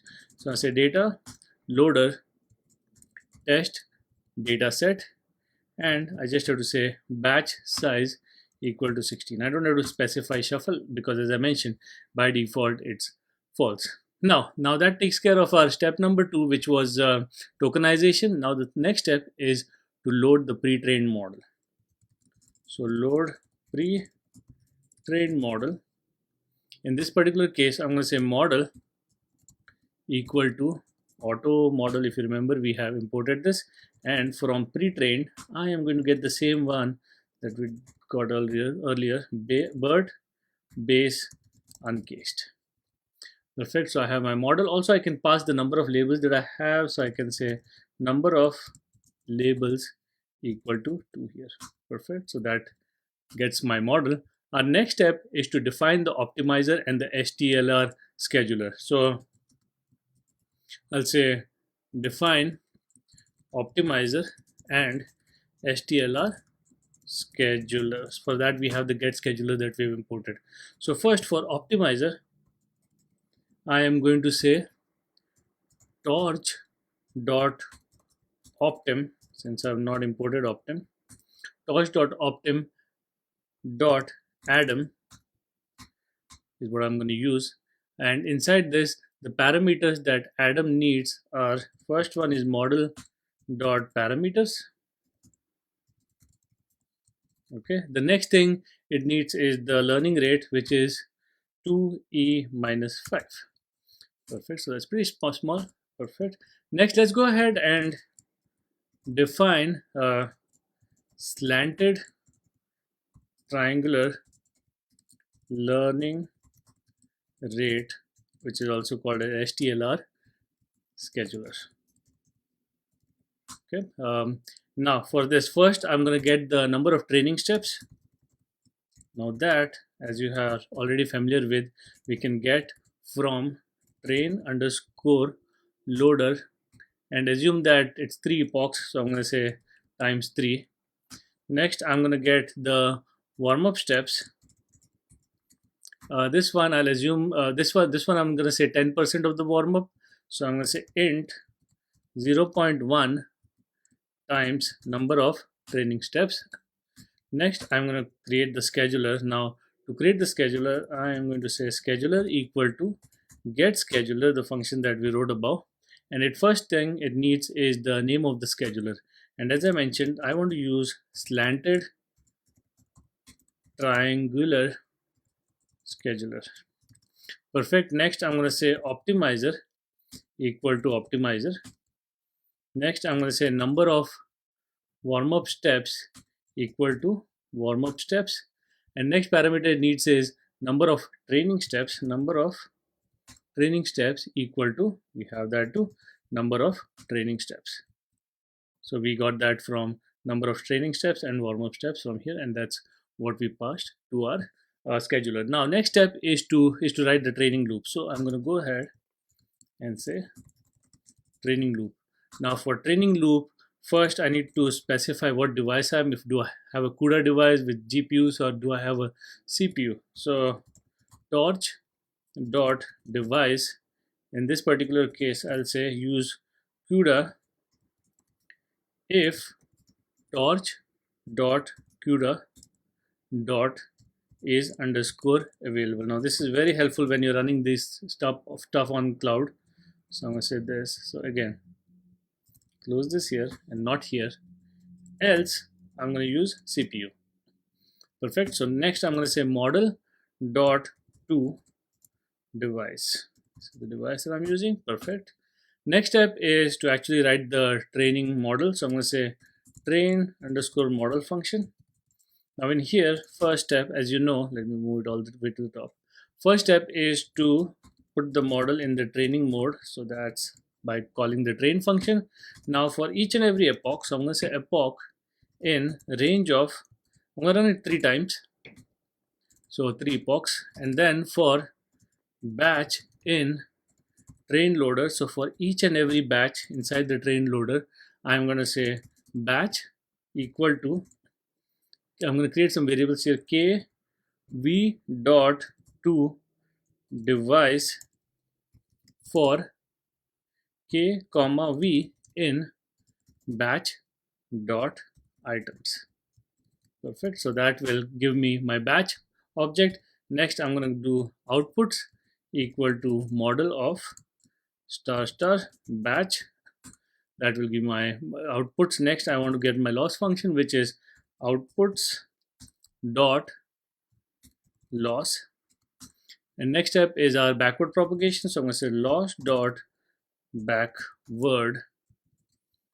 Next step is we want to get our optimizer step dot step this up. Next optimizer. Next I'm going to do the scheduler. So this is a special stuff. Just because of the SLTR that we have, we need to also make sure scheduler is one up. Next I'm going to say optimizer dot 0 grad. Usually I do it at the start, but it doesn't matter at the end of it or before the start. You have to make sure that you zero out the gradients. Next I'm going to go ahead and say train underscore model, call that function. Perfect. So that will put my model in training. Next step is after everything is done here, I'm going to go ahead and evaluate model using F1 score. Now to do that, first thing that I'll do is I'll put the model in the evaluation mode by calling model.eval. Then I'm going to say all underscore preds, all predictions, comma, all of labels equal to empty, comma, empty. So I'm initializing an empty list for both of these. Move this up. And now I'm going to go ahead with my loop. First, I'm going to say with torch dot no grad for optimization, remove the gradients. I am going to say run my for batch in test loader again. Same thing what we did with training. I'm going to first get my batch, or I can go ahead and copy most of stuff from here. I need batch, I need outputs, and then I need pred. So I don't. So the batch equal to k dot v dot to device for kv in batch dot items. Next one, I'm going to say outputs equal to model of batch. Next, I need the preds equal to torch dot argmax of outputs dot logits. So that will give me my, and also I need one more parameter is dim equal to -1. So this will give me my predictions. Now that I have predictions, I'm going to say all underscore preds that I've created above. I'll say extend preds dot cpu dot numpy. So this will add my pred objects into my list that I've created above. Next, I'm going to say all labels. Now to do the same thing for labels dot extend, and from batch this time I can get my labels dot cpu dot numpy. So this will give me my labels, add to my list. So once I have that, next I'm ready for my F1 score. F1 equal to F1 score. I'll pass my all labels. Next I'll pass my preds, all underscore preds. And then I'll say average that I want is weighted. Average weighted. So that's good. Next, let's go ahead and print our F1 score. F1 score, that is F1.4 F. So that should give me my F1 score for this model. Now the next thing is, I also mentioned that we're going to get F1 score or blue score. We already got F1 score. We don't have to get the blue score. No, just kidding. What we'll do is next we'll get the blue score. For that, I am going to, so from my Sacre Blue library, I am going to import BLEU. So that's where score calculation can be done using this function. So first thing I need to do is, let's show me an example. Let me show you an example of example, reference, and hypothesis of how it looks like. So first I have my references. These are different texts that are available. I'm just going to put them in list. So this is, so first I'm going to say this, just some random text. This is let's say test sentence, and then, okay, I spelled it wrong, and then I'll put another item in this list. It's always good to have multiple. You can add as many as you want. This is a sample sentence, again same thing, and these are the nested list of references. Next thing that I want is the list of hypotheses that I have. So I'm going to say hypothesis equal to, this is a test. So this is the list of hypotheses. Now next, I'm going to go ahead and initialize the blue scorer. So I'll say blue equal to blue, and this will initialize my blue. Now let's calculate blue. So I'll say blue underscore score equal to blue dot, the function that I call for this is corpus. I think we used it earlier in the class, corpus score, and I'll pass this hypothesis and references. So earlier in one of the weeks we used blue, I remember, and that's why this is where it's coming from. And then print. I don't use it that much, but it's good to know how to use it if you have to. Score is blue score and then I'll say point to F to display it. So there you go. So our entire project is done where we experiment with advanced fine-tuning techniques using HTLR on an NLP model and evaluate its performance using F1 score or blue score. So let's go ahead and run this. It's going to take some time, so I'm going to run it and then wait for it to complete. So let's go ahead and run this. I'm going to say Python day day 5, and looks like I have an issue here. Number of training steps. Looks like I've used it too many times. This is warm up steps, and I'll say warm up. Number of warm up steps equal to warm up steps. Perfect. Let's try it again. Go ahead and clear it out. So it's running. I guess no more errors. So that's good sign. So I'll wait for a little while. It has some warnings here and there. You can read through them and try to fix them. There's always some or other updates which makes your code a little bit old-fashioned or kind of deprecated. So try to look at these and then fix to the latest version. So this is at the time of recording. These are the different warnings that I'm seeing. So I'm gonna wait for it to complete and then I'll start recording again.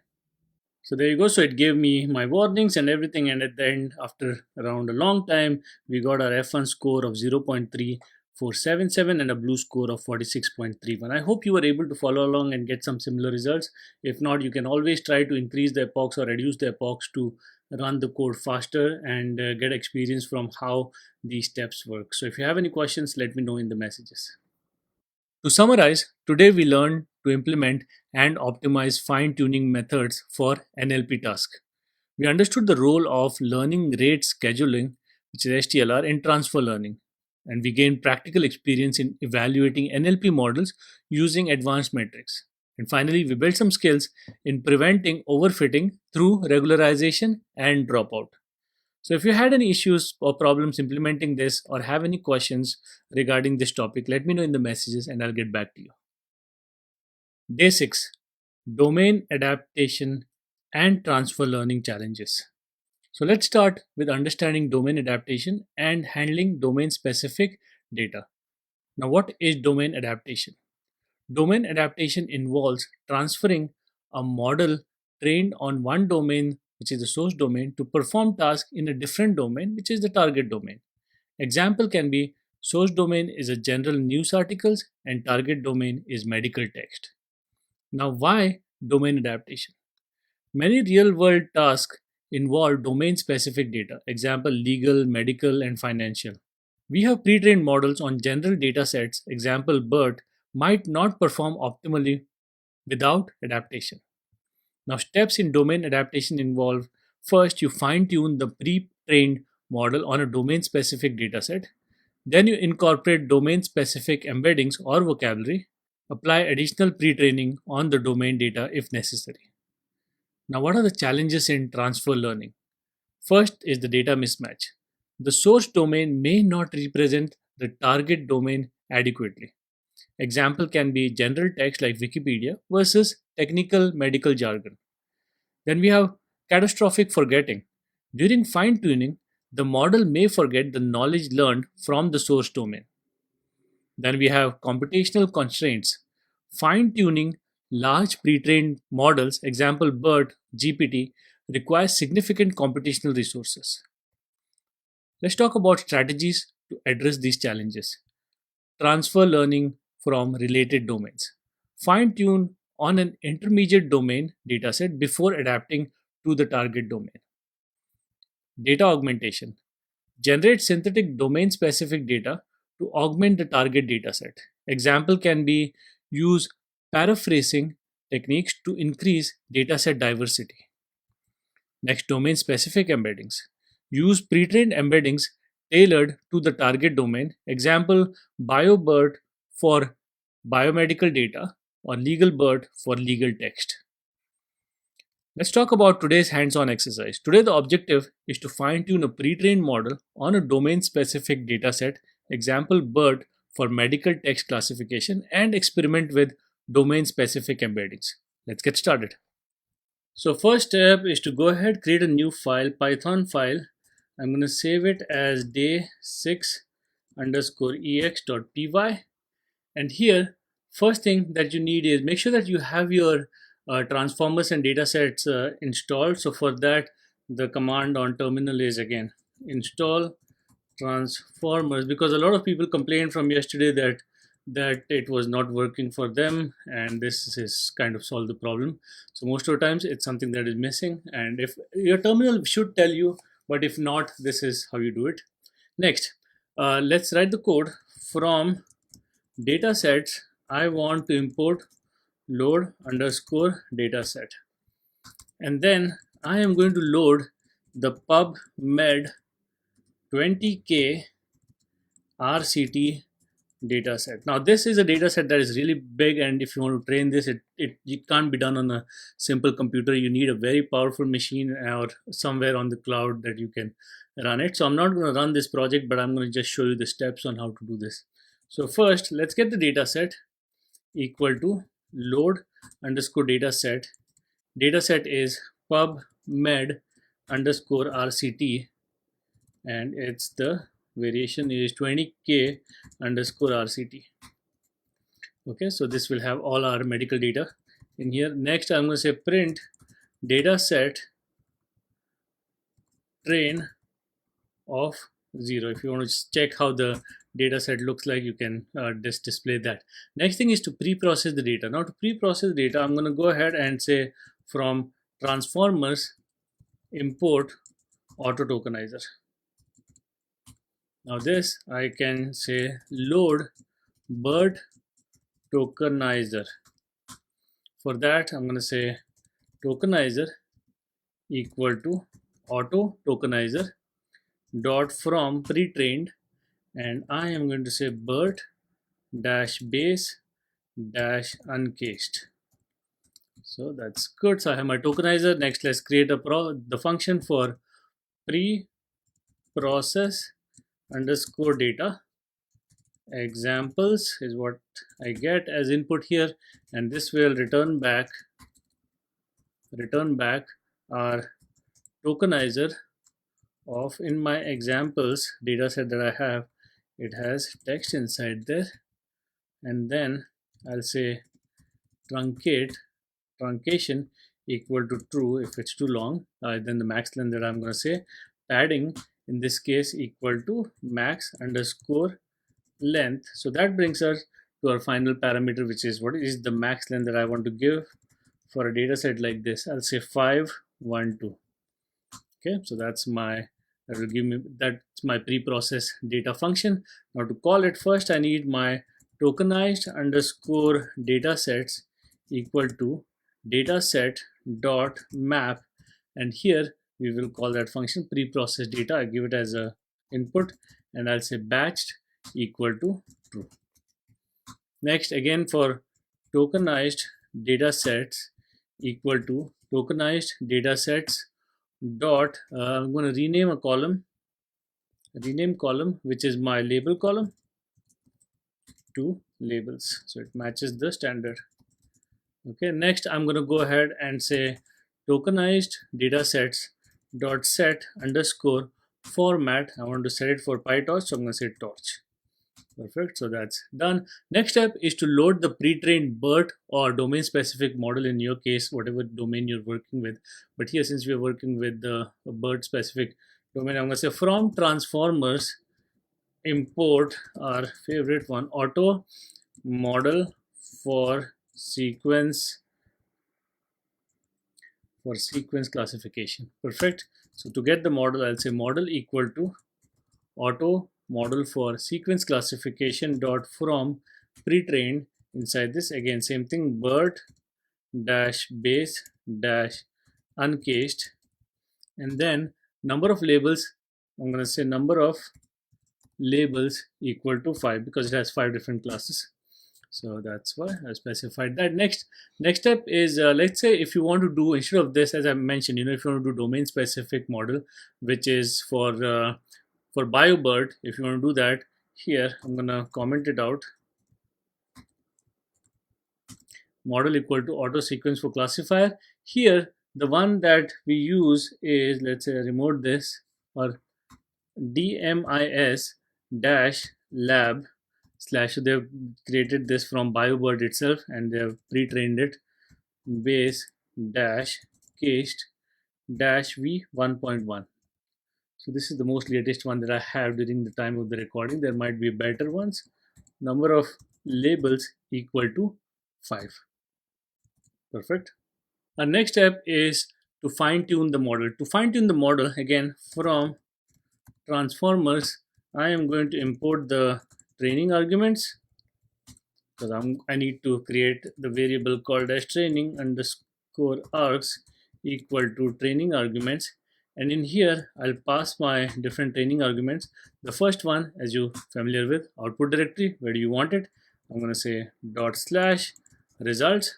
Next is the evaluation strategy or eval strategy is equal to epoch.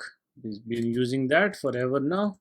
Next is the learning underscore rate equal to 2e minus 5. Then next thing is per underscore device. I'll first use the training one equal to 16. Next, per underscore device, the eval batch size equal to 16. Next, I'm going to say number of epochs that I want to run. Again, depending on how better you want the solution, more epochs you run, but depends again of what processors you have available. Next is my weight decay. I want it to be 0.01. So perfect. So that takes care of my training arguments. Now I need to create my trainer. So I'm going to say from transformers again, import trainer. Now this trainer, I'm going to say trainer equal to trainer of, so in the argument that we need is first it needs the model. So which is the model? We have already created the model. I'm going to pass that model to it. Next, my arguments, which is my training arguments. I'll pass that. Next, I want to give the training data set.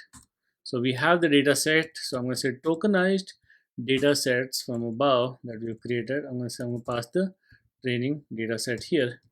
Next, I need the, why did I copy paste it? Because it's eval or test, not test, eval data set, tokenized data sets, and inside here I get validation object. Next, I'm going to say processing cell, or let's use tokenizer because that's the old-fashioned one, or you can use the latest one. Say tokenizer, and then I'm going to say trainer dot train. So this will train my model, and we are ready to evaluate the model. Now to evaluate the model, we can just say results equal to trainer dot evaluate. Just make it simple on you. You can just say trainer dot evaluate, or just follow the same steps that we have before, and I can say evaluation results and pass the results out. So easy breezy. Next thing, so now that we're done with this, like next thing that I want to talk about is addressing the data mismatch with augmentation. So you can use paraphrasing or synonym substitution to augment the data set. So for that, I can just first I need random, just an idea of how to use it. So if I want to augment, especially medical data, augment text, which comes with text. In here, I'm going to say synonyms. Now I have some synonyms based on some of the things, some of the diseases that are there. So I'm going to get that. So for example, cancer is tumor, malignancy, that's what it means. So you have cancer, study is research, experiment. So these are the basic ones that I've just used here, just to give you an idea of how it works. Next, I'm going to say words equal to text dot split. So whatever I get, I am splitting those words because I want to create a list of new words, and that is random dot choice of synonyms of word if, that is, if word in synonyms, in synonym, did I spell it right? In synonyms, else word for. So if this not there, then I'm going to say for word, word in words, else for word in words. So I'm going to take it from the word. So that's how you create the new words. And now I'm going to finally return everything. I'll put a space in between and join all the new words and send them. So there you go. So we have our data augmentation. Now if you want to apply this augmentation, you can create an augmented underscore data, and then to that I'll say augment text, call that, and then pass that data set that we have, which is sample of text, again for sample in data set in the training object. Let's say train. So and then you can go ahead and print and check this, how it looks like. You can just say augmented data. You can just see the first 5 of them. If you want to check, you can print and check this out. So this is the entire code where we are fine-tuning a pre-trained model on domain specific data. And here we are using the BERT for medical text classification, and that's why we are using this BioBERT base case model, and then experiment with domain specific embedding. So we have looked at different segments, whereas we also look for data augmentation using synonyms into the existing data set that we have. So I hope you were able to follow along, and if you have any questions on this code, let me know. If you run this somewhere, let me know how was the results or how well it did. So to summarize, today we understood the concept of domain adaptation and its importance in real world tasks. We learned how to adapt pre-trained models like BERT for domain-specific datasets, and we gained some practical experience in addressing challenges like catastrophic forgetting and data mismatch. And we built skills in evaluating models trained on specialized domains using domain-specific metrics. If you have any issues or questions, let me know.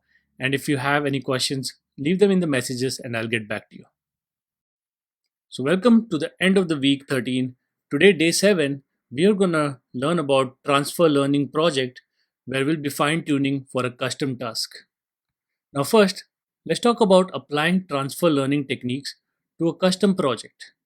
The project objective is leverage transfer learning to solve a specific task in either computer vision or NLP. Fine tune a pre trained model for domain specific data to achieve this optimal performance. Now, steps that we'll be following today is first dataset selection. For computer vision, we can pick either custom image dataset, example animal species classification, and for NLP, we can pick text classification task, example sentiment analysis or product categorization. For pre-trained model, we will use computer vision models like ResNet, EfficientNet, or MobileNet, and for NLP, we'll use BERT, Roberta, or T5. Next, fine-tuning techniques. We'll be doing regularization, hyperparameter tuning, data augmentation, discriminative learning rates. Let's jump into analyzing the fine-tuning techniques. Now, the fine-tuning process involves freeze the pre-trained layers and train the custom classifier head first. Then we unfreeze some pre-trained layers for domain adaptation, and then gradually reduce the learning rate to avoid the catastrophic forgetting. Some of the key techniques we'll be using can be regularization. We use dropout, L2 regularization to prevent overfitting. For data augmentation, you can enhance diversity in training data, rotation cropping, or text paraphrasing. And hyperparameter tuning, you can experiment with learning rate, batch size, and optimizer. So let's jump into documenting results and baseline comparisons. Now the steps that involved here is first evaluate the baseline performance of the pre-trained model without fine-tuning. Then you can track performance improvements after the fine-tuning and hyperparameter optimization. And then use metrics like accuracy, F1 score, blue, or rock AUC to compare the results. So let's jump into the hands-on project where the objective again is to fine-tune a pre-trained model, ResNet for computer vision or BERT for NLP, to solve a custom task and evaluate and document results against a baseline. So let's get started. So let's go ahead and start with computer vision example where the dataset that will be focused on either Kaggle cats versus dogs dataset. You can download from Kaggle or use an equivalent dataset. And for NLP example, you can use the Amazon review sentiment dataset, which is pretty good to start for NLP project. Now, First, I'm going to go ahead and start with the Python file. Let's call it day 7 underscore CV, which is for computer vision. And at the same time, I'm going to do day 7 underscore NLP. So both of them side by side. I'll do it one step at a time because it's the same step. So first step is, as you know, loading and pre-processing the data. So for computer vision, I'm going to say from TensorFlow dot keras dot pre-processing dot image, I am going to import image data generator. So that's the first thing. Now to get the first what we want to do is we want to do some data augmentation and pre-processing, because you might not have enough data. There's never enough data in this world. So for that, I'm going to say data gen equal to image data generator, and to this I'm going to say I want to rescale 1 divide by 1 dot divide by 255. So that will kind of put everything from 0 to 1. Next I'm going to say rotation underscore range equal to 20 degrees. Next I want to say width shift range equal to around 0.2. Same thing I can do for height. I can say height underscore shift underscore range equal to 0.2. Next I can say shear underscore range equal to 0.2. Next I'm going to say zoom in zoom out range equal to 0.2. Next I can say flip, so horizontal underscore flip equal to true. Next, finally, I can also say validation underscore split from this data set equal to 2080, so 20%. So that kind of takes care of our data gen. Our next thing, let's go ahead and take the data that we have. So wherever data you have saved, whatever data you decided to use, what you can do is first call the data gen dot flow underscore from underscore directory.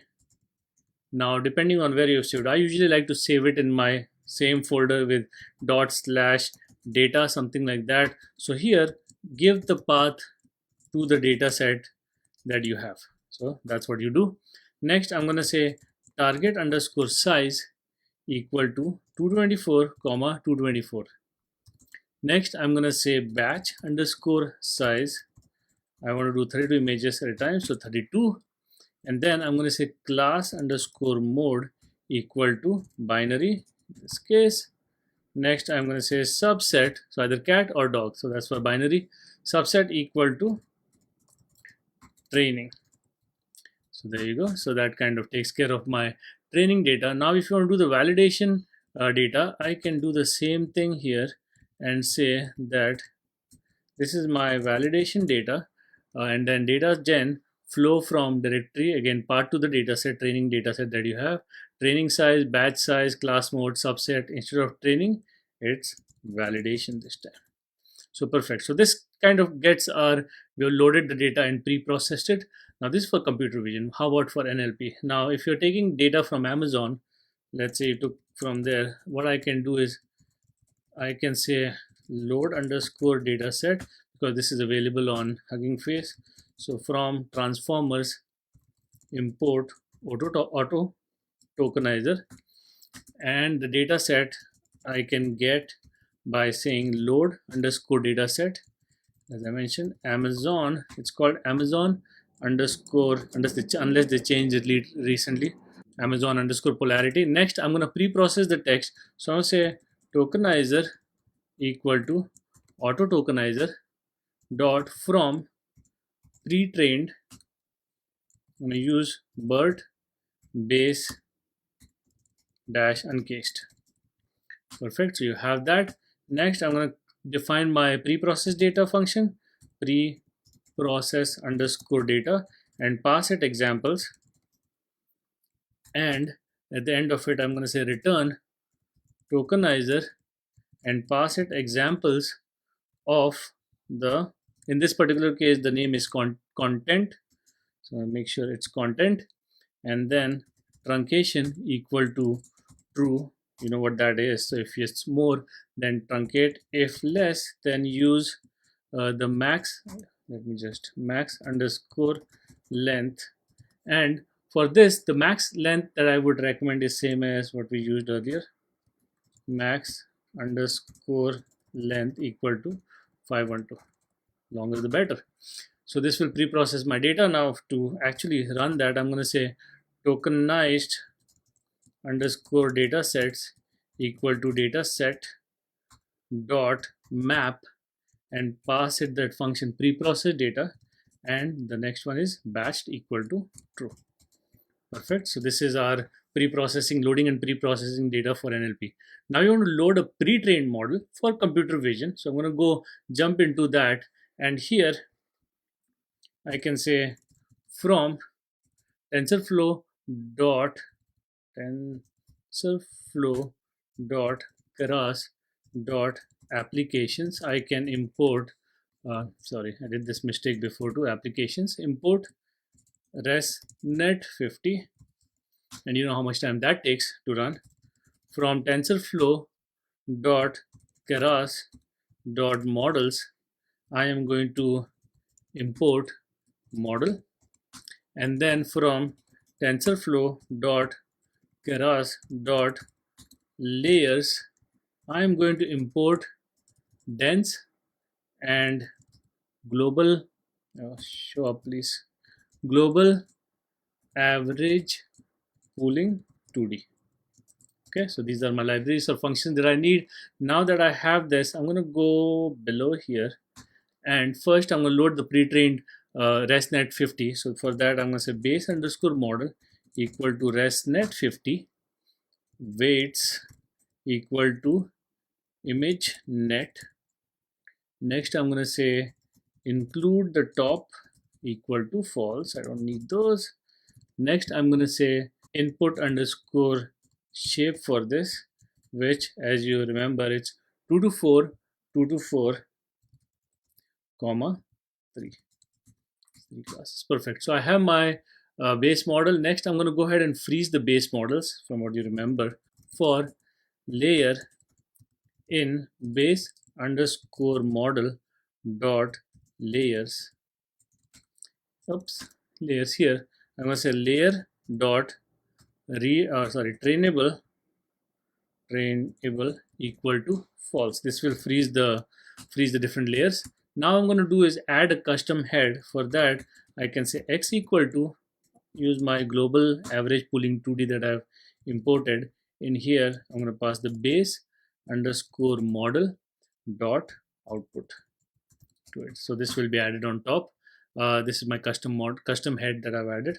So output in this case will be, again I will use dense and say one class activation model equal activation function that I want to use is sigmoid, and then pass x to it, top of x. So this is my binary classification NLP project.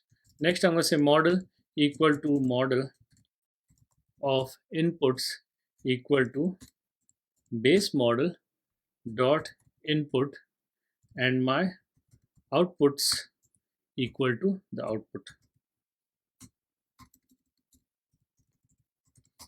Perfect. So I have that. Next, let's go do the same thing in for NLP. For here, I am going to. It's much more easier. I'm going to just say from transformers, I am going to import auto model for sequence classification. There you go. That's what I'm going to use. And then now I can just say model equal to auto model for sequence classification dot from pre-trained. I'm going to use our favorite one, which is BERT dash base dash uncased, and then I will specify the number of labels here equal to 2 for 2 classes. Perfect. So that's done. Now next step is to train the model. So for training the model, I'm going to go back to my computer vision class.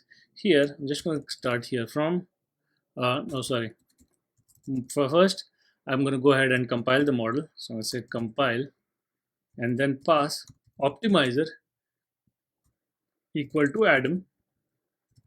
let's say loss equal to binary underscore cross entropy, and then metrics that I want to use is accuracy. So that will compile my model. Now to train the model, I'm going to say history equal to model dot fit, and inside here I'll pass the train data. I have the validation underscore data equal to val underscore data, and then the number of epochs that I want to run it for is 10. Since I don't have the data, I can specify what I want, right? Now similarly for my NLP project, here I am going to first from transformers, I am going to import trainer and training arguments. Okay, so once that is done, I'm going to go ahead and say training underscore arguments equal to training arguments, and to this I'll pass all the things that we need. First is output directory, which is dot slash results. Next is my eval strategy, which is epoch.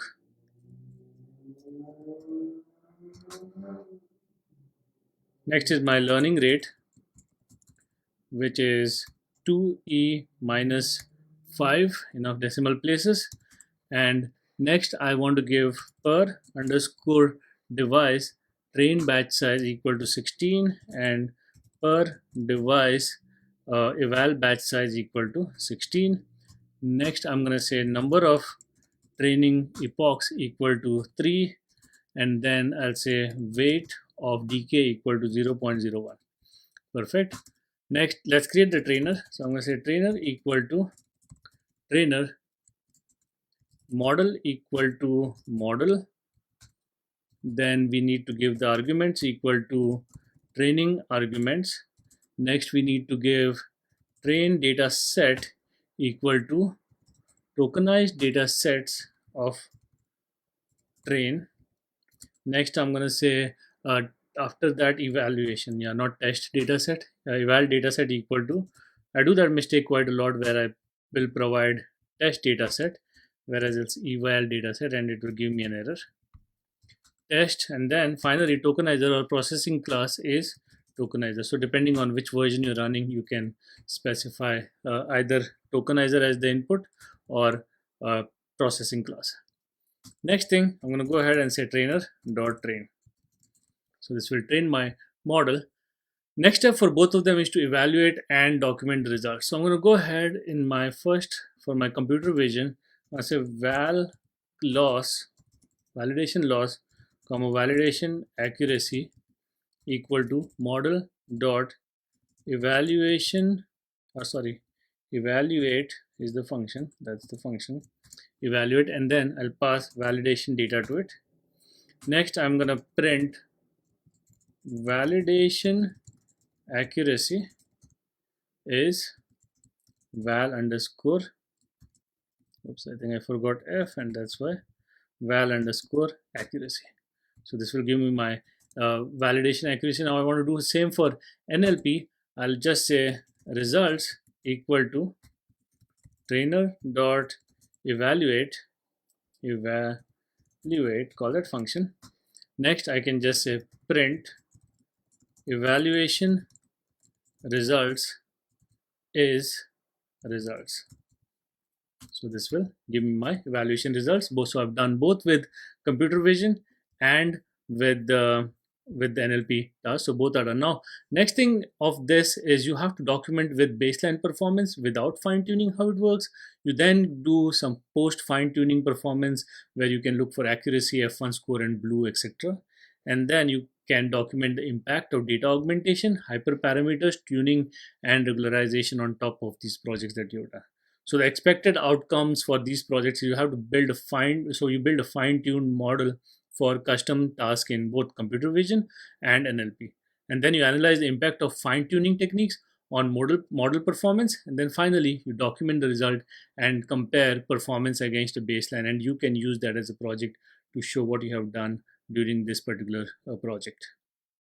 I hope you were able to follow along in both of them. And if you get an opportunity to run it, let me know how it goes and in the messages. And if you had any issues and you want help with that, let me know too. I can get on the messages and get back to you on your questions. So, to summarize, today we gained hands on experience in applying transfer learning for real world tasks.